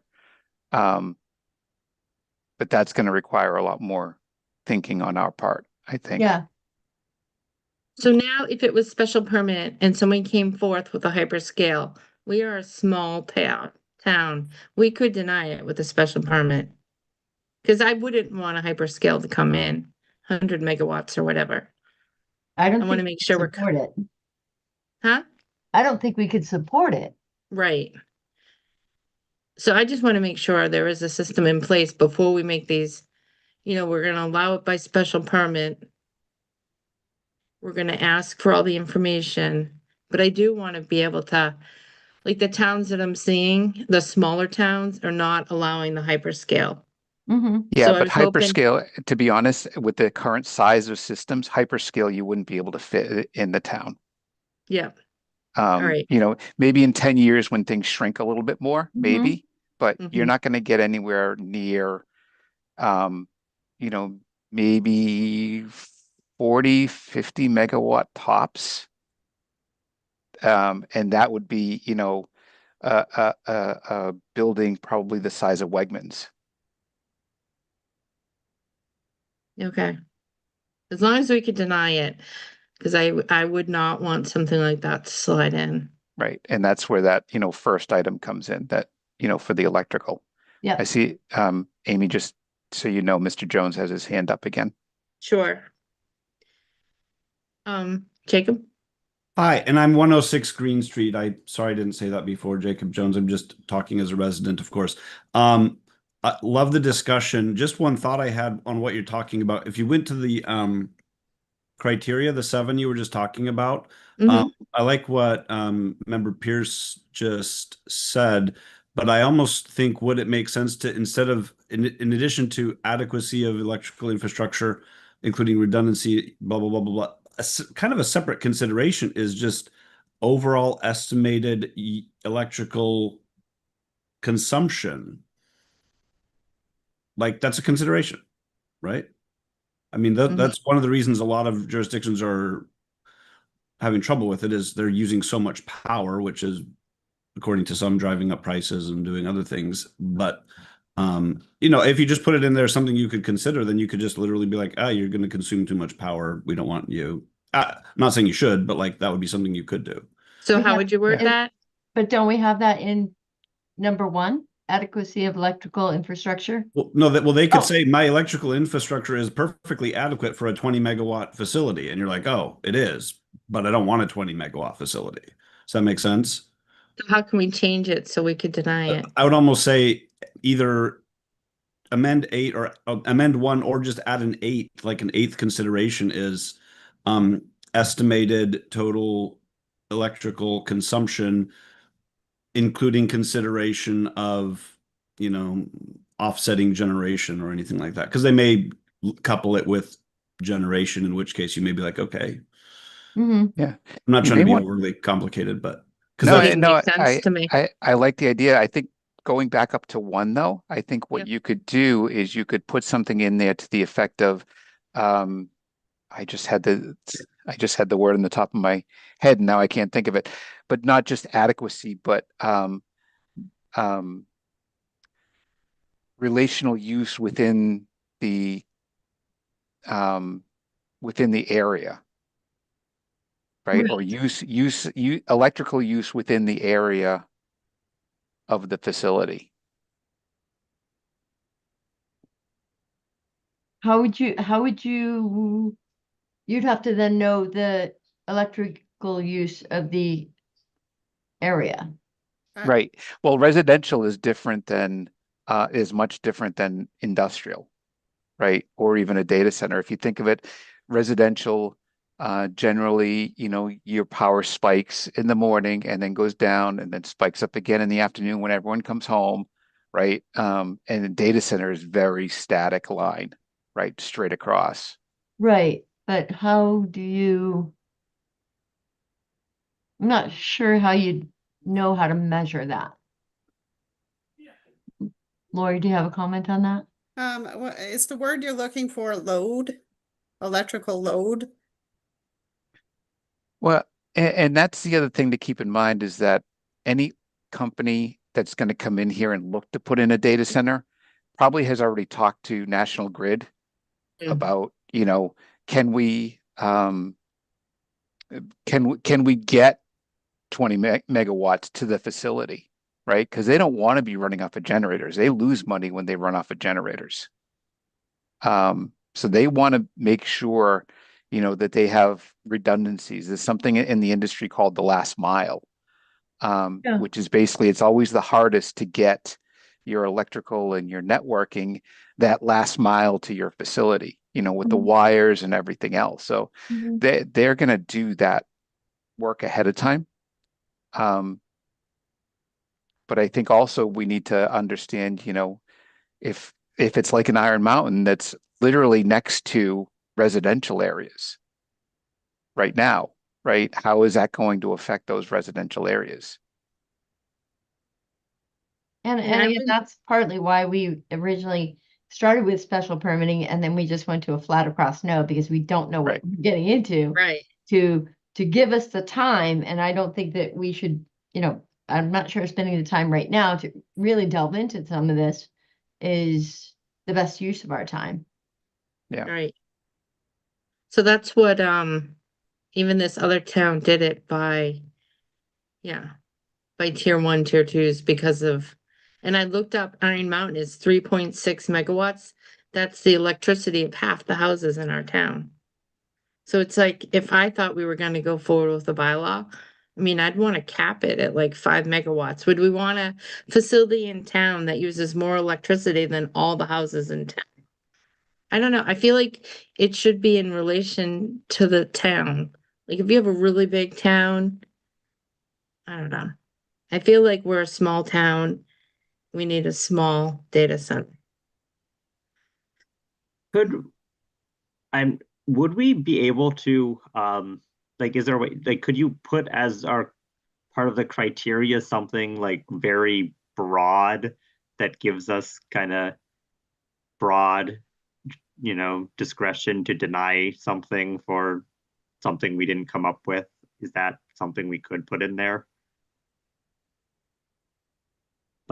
Well, think there that- is already some broad criteria in the special permit section. Mhm. So there's one that says the proposal is in substantial harmony with the Northborough Master Plan and other plans approved or amended from time to time by the Northborough Planning Board and with the purposes of this bylaw. So that's pretty broad. And Those are then, broad. the proposed site is an appropriate location for the use. There's another one. So when they're broad like that, I think it leaves you open for litigation, because it's interpretation at that point. Wouldn't want to waste our time or their time, but by thinking that we would do a hyperscaled system, at least in my mind, Yeah. I wouldn't want to do a hyperscale. So Do we want to put a cap on it? Do I we would want wanna to, put a cap. in one, systems not to go over, I don't know, 10 megawatts? I was thinking 5. Mansfield did 2. So Iron Mountain wouldn't even be allowed in their town, but I feel like we've handled Iron Mountain pretty good. Yeah. So they did 2. So I thought if we did 5, it would be fair, but I don't know. I think that makes sense, because I think, because we have a good data point with Iron Mountain in terms of, their impact on everything in the community, and doesn't seem to be any. But I think and that's a relatively small building. So if we did say 5, I think that would protect us, but it also leave us open to people coming in. And people could ask for a variance. Like it's easier to allow them to go up than it is to try to rein them back in. And say in a year, we figure out that 10 megawatts isn't even that big, then maybe we could go to 10, but I'd rather start small than start big. Right. That could be a footnote in the use table under data center. Well, Not over 5 megawatts. as long as people notice it and wanna, we'll remember because we were part of this. Right. Mhm. But sometimes people don't notice footnotes, there's no way to put it in the criteria, because at least you always go through the criteria. Well, all of the other footnotes give size limitations. Like, for example, footnote 9. In the downtown business district, the maximum number of single-family attached units on a lot shall be 4 units. So they're all similar to that, and they're right underneath the use table. Yeah, I think that would be fine.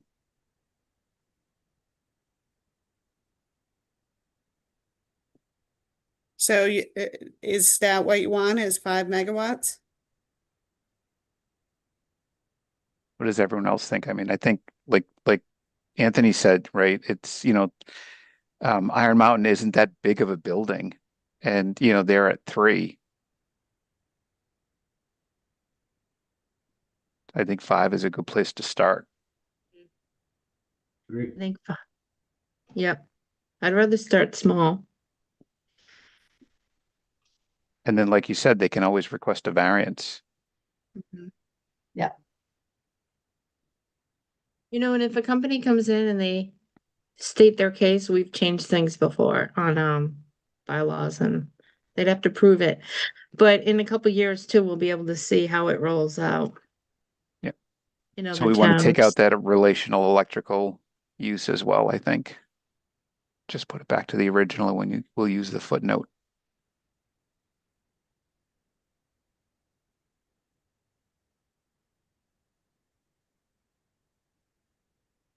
And they always say special permits aren't guaranteed, like special permits can be denied, so, and like you said, if it's super crazy, because I want to make sure the water too. Like Iron Mountain did recycle water, and most really good data centers now are recycling water. So I don't think I would approve one unless they recycled the water. Because these buildings are showing that it can be done. Right.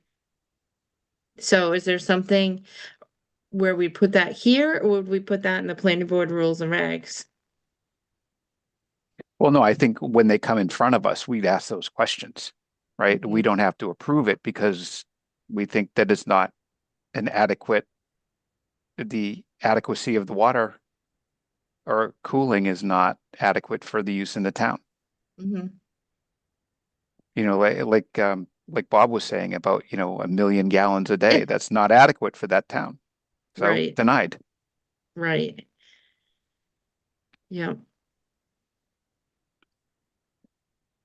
Okay, how does everybody feel?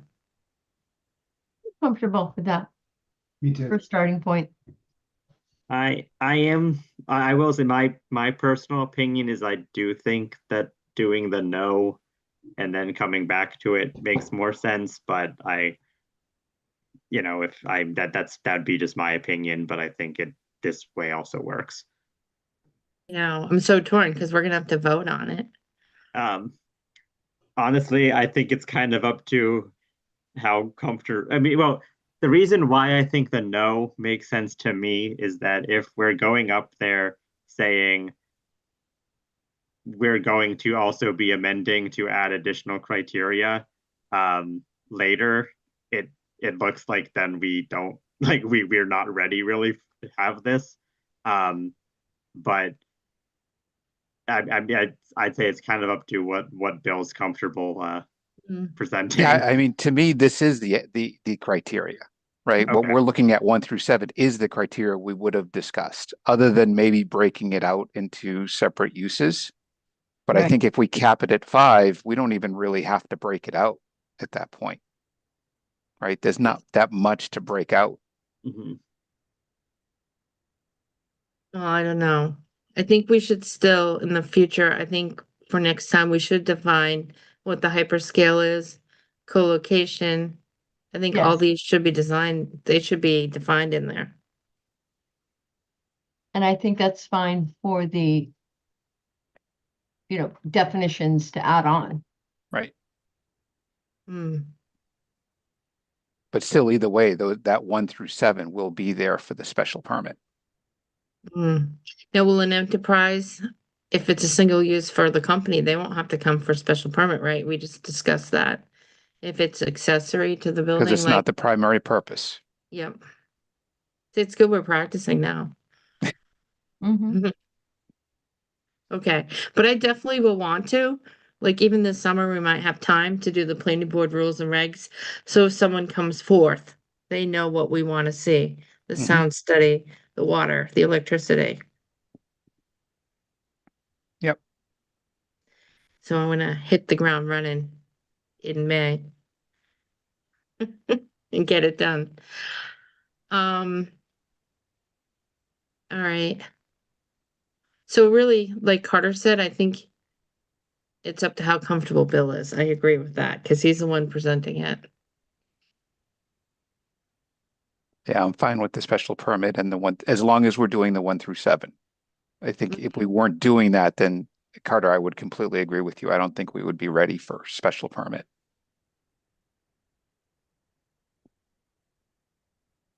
Okay.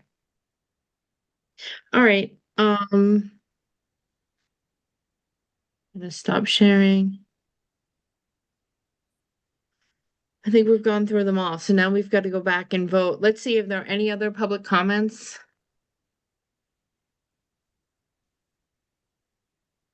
Seeing none. We're gonna go through and vote who is, how we vote on each one. See. I'm not gonna go all the way back to number 6. Number 6 is White Cliffs. In the overlay.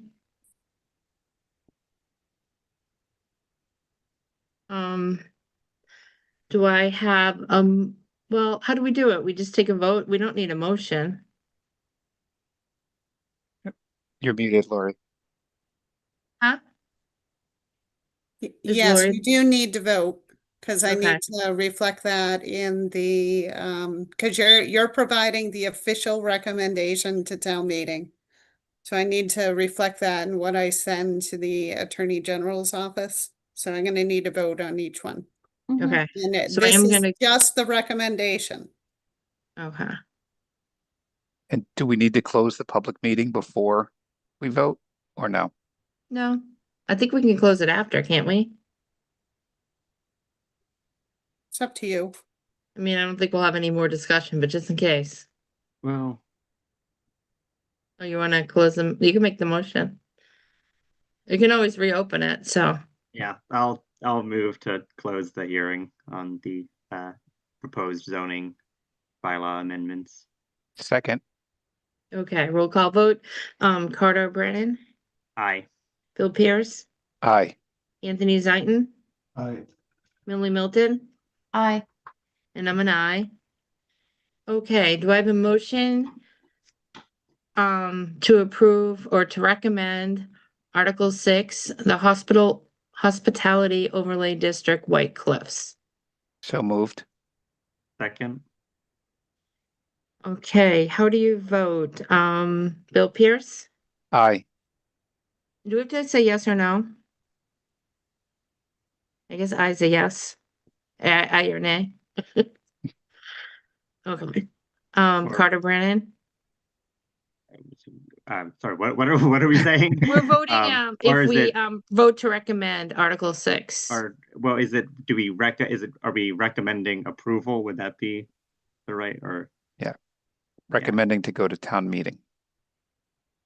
Or how we You're vote. you're It's- recommending that town meeting approve. Okay. so Okay. Do we have to I'm make a the yes motion? to that, but Yeah. All right, Millie Milton, Aye. Anthony Zaitin, Aye. and I'm an aye. Okay, I'm gonna go to number 46, I think.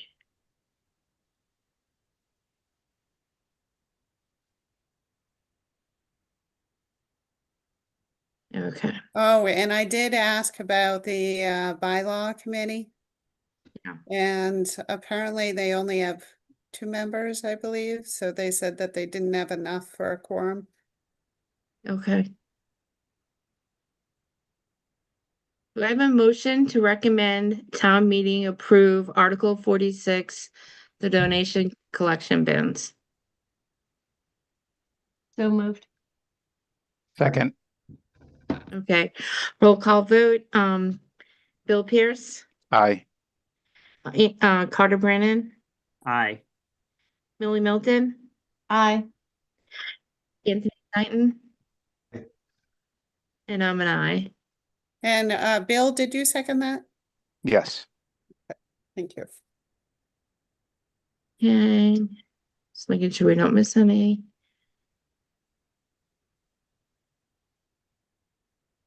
Okay, do I have a motion to recommend town meeting approve Article 49 off-street parking and loading and 702-040 definitions? Should have gone in order. So moved. Second. Second. Okay, roll call vote. Bill Pierce, Aye. Carter Brandon, Aye. Millie Milton, Aye. Anthony Zaitin, Aye. and I'm an aye. Do I have a motion to recommend town meeting approve Article 50 zoning bylaw section 705020 classification of uses and 705030 table of uses, table 1 part B commercial and industrial districts, Assembly Hall? So moved. Second. Okay, roll call vote. Bill Pierce, Aye. Carter Brandon. No. Okay. Threw me off. Yeah, well, as I for the reasons that I said at the last meeting, that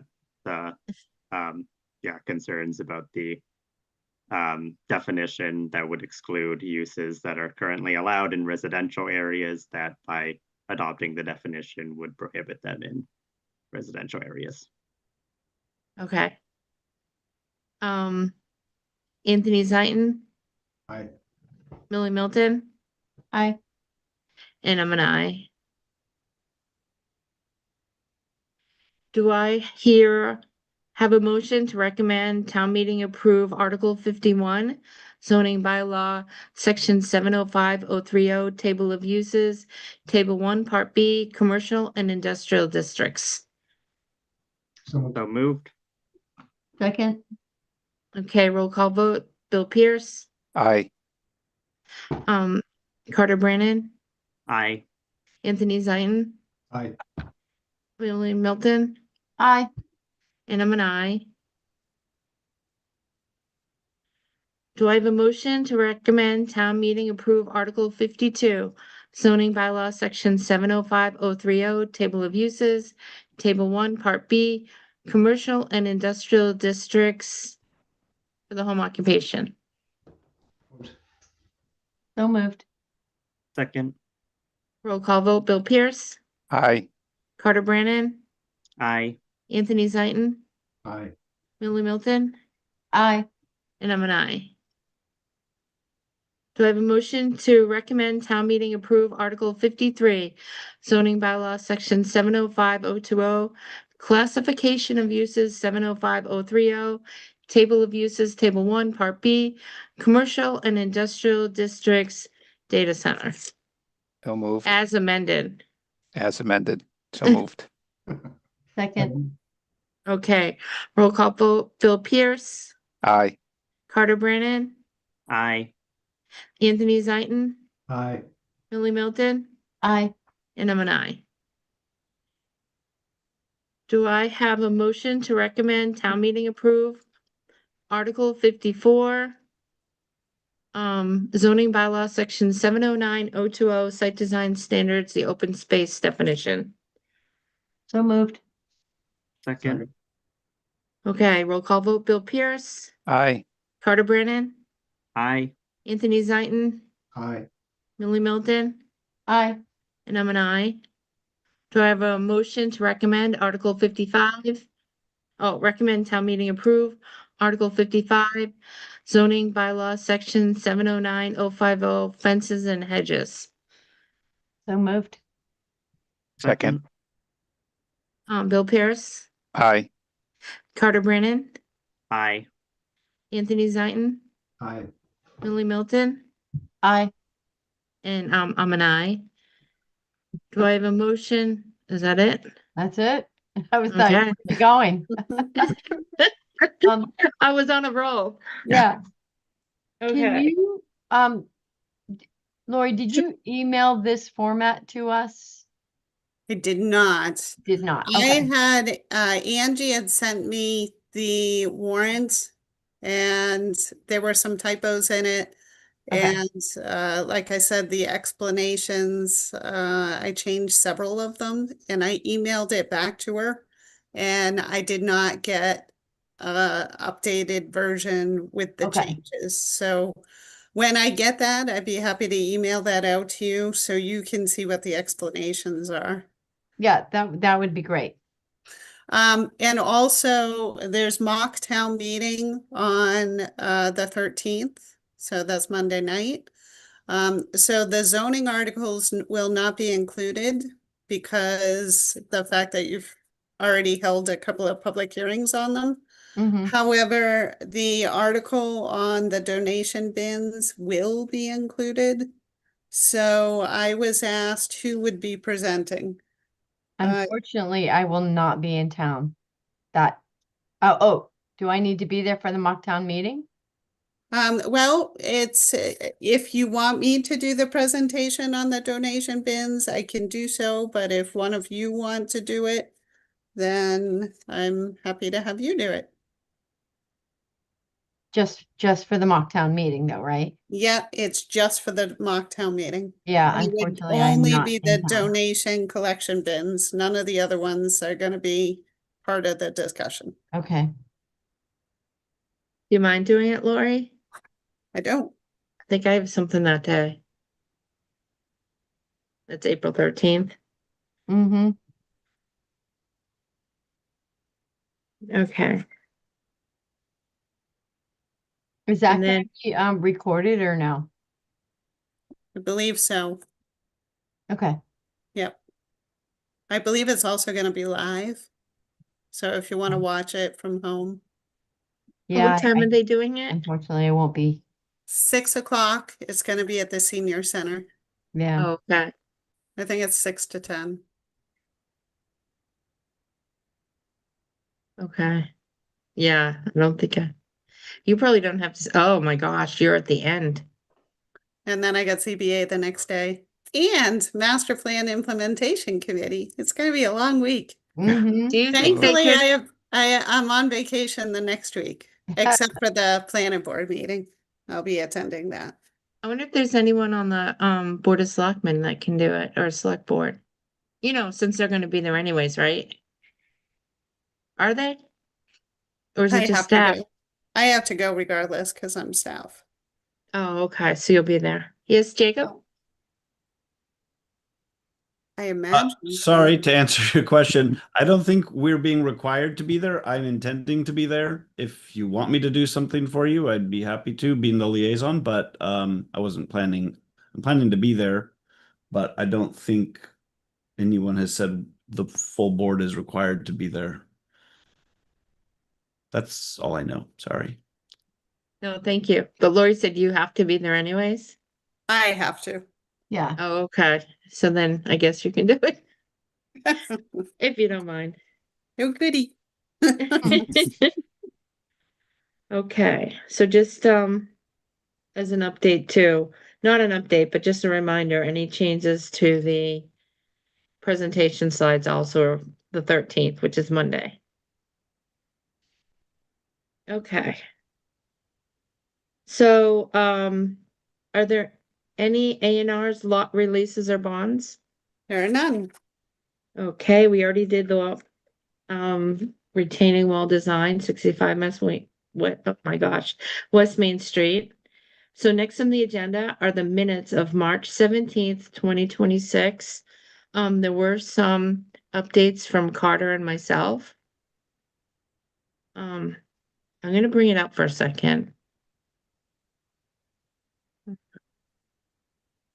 Only because I had a question for you, Carter, not on your wording, but on mine. Because it mentioned, is that the right one? It mentioned that you lost connection, Mm-hmm. but it never said when you came back. Like all of a sudden you did pop in, but do you remember what part? I had Oh, here it sent is. added that I knew it was sometime around then that I would have rejoined. Okay. I That didn't was- notice that before, but yeah, thank you for doing that. And then I had, yeah, then I switched the minutes and the cell tower discussion. And then Okay. I had at the end of the meeting explained that I lost power. Okay, thank you. Does anybody else have any amendments? Nope. Okay, hearing none. Do I have a motion to approve the March 17th, 2026 minutes as amended? So moved. Second, Roll call vote, Bill Pierce, Aye. Carter Brannon, Aye. Anthony Zaitin, Aye. Billy Milton, aye. and I'm an aye. Okay. Next on the agenda are subcommittee updates. Does anybody have any updates? think I don't think I gave the update from the last open space committee yet. What happened? We had an open space committee meeting. I think some of the big things to note from that, Indian Meadows, or the golf course property that may be sold in the near future. I think the committee understands that it's likely to remain a golf course, but that was the last that I heard about that. There is a property that abuts the Edmund Hill Woods and the aqueduct that is also for sale, that the committee is been trying to contact the realtor to see if there may be an opportunity for the town to purchase a portion of the property that is surrounded by, that's all woods surrounded by conservation. And I think Lori might have more, but there was something, I know there's some of the grants that are still happening with is the B-Walt and the aqueduct things that I think we've applied for and are waiting to hear back from, is my understanding.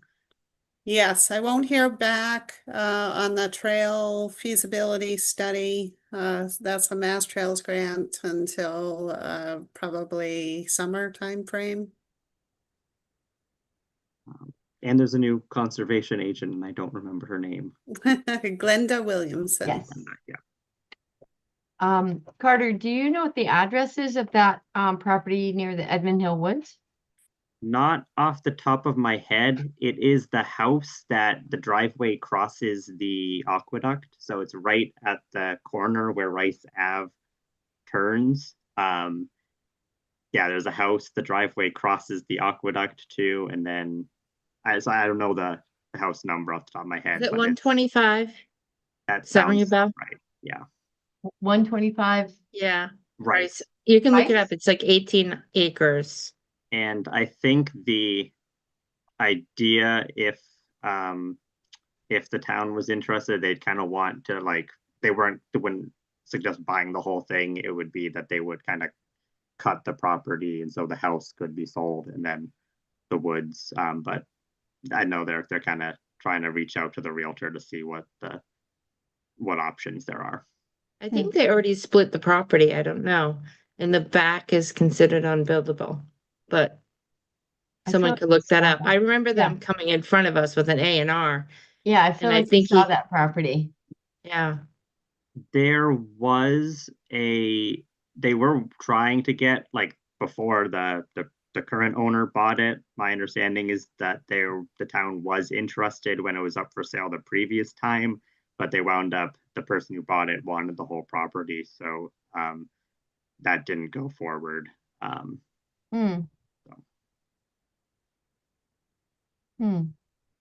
Okay. Thank you for the updates. For the golf course, was it they reached out to the golf course and the person said they might keep running it as a golf course? So that's part of, like, Wesco's, it's half on Northborough and part on Westborough, and it's owned by a religious group that the town of Westborough is selling the old movie theater to, and as part of the agreement, they have to sell their property at the golf course. And so there was conversations with it. I think things aren't decided yet, but what they talked about at the meeting was they think the buyer they've been talking to wants to keep it as a golf course. But that's not certain yet. Right. Thank you. Does anybody else have any subcommittee updates? Nope. No. All right. I think I put away so hearing none, the next planning board meeting is April 21st. I think the first on the agenda will be 20 Barefoot. Is he ready to go? I can put it in that order. So you want 20 Barefoot, 10 Barefoot, and actually now we don't have the cell tower on there anymore. Mhm. I did receive the definitive subdivision plan for Green Street. So that will be on our agenda for May 5th. Come over here, Siggy. Come on. I'm drawing a blank. What is the subdivision plan for Green Street? So remember, that was the little subdivision. You approved a preliminary plan a couple of months ago. It's only 4 houses. Actually, I'm sorry, 3 houses. One house originally had the driveway on Green Street, and now they've shifted it. So the definitive plan is showing 3 driveways off of the new subdivision road. So Okay, so Knox it's near. Trail, I believe, is Mhm. the name that they picked last time. Right near Valentine Circle. Is it near there? Yep. Okay. It's over Um, by where Newton and Green split. I'm trying to decide which one we should do first. Well, I think we already told 20 Barefoot here would be 6 o'clock, so I think we'll stick with that. And those are the only 2? Correct. Okay. Sounds good. Does anybody have anything else to add? Nope. All right, hearing none. Do I have a motion to adjourn? So moved. Second. Okay, all in favor, Bill Pierce, Aye. Carter Brannon, Aye. Anthony Zaitin, Aye. Billy Milton, Aye. and I'm an aye. Good night, everybody. Good night. Good Thank night. you.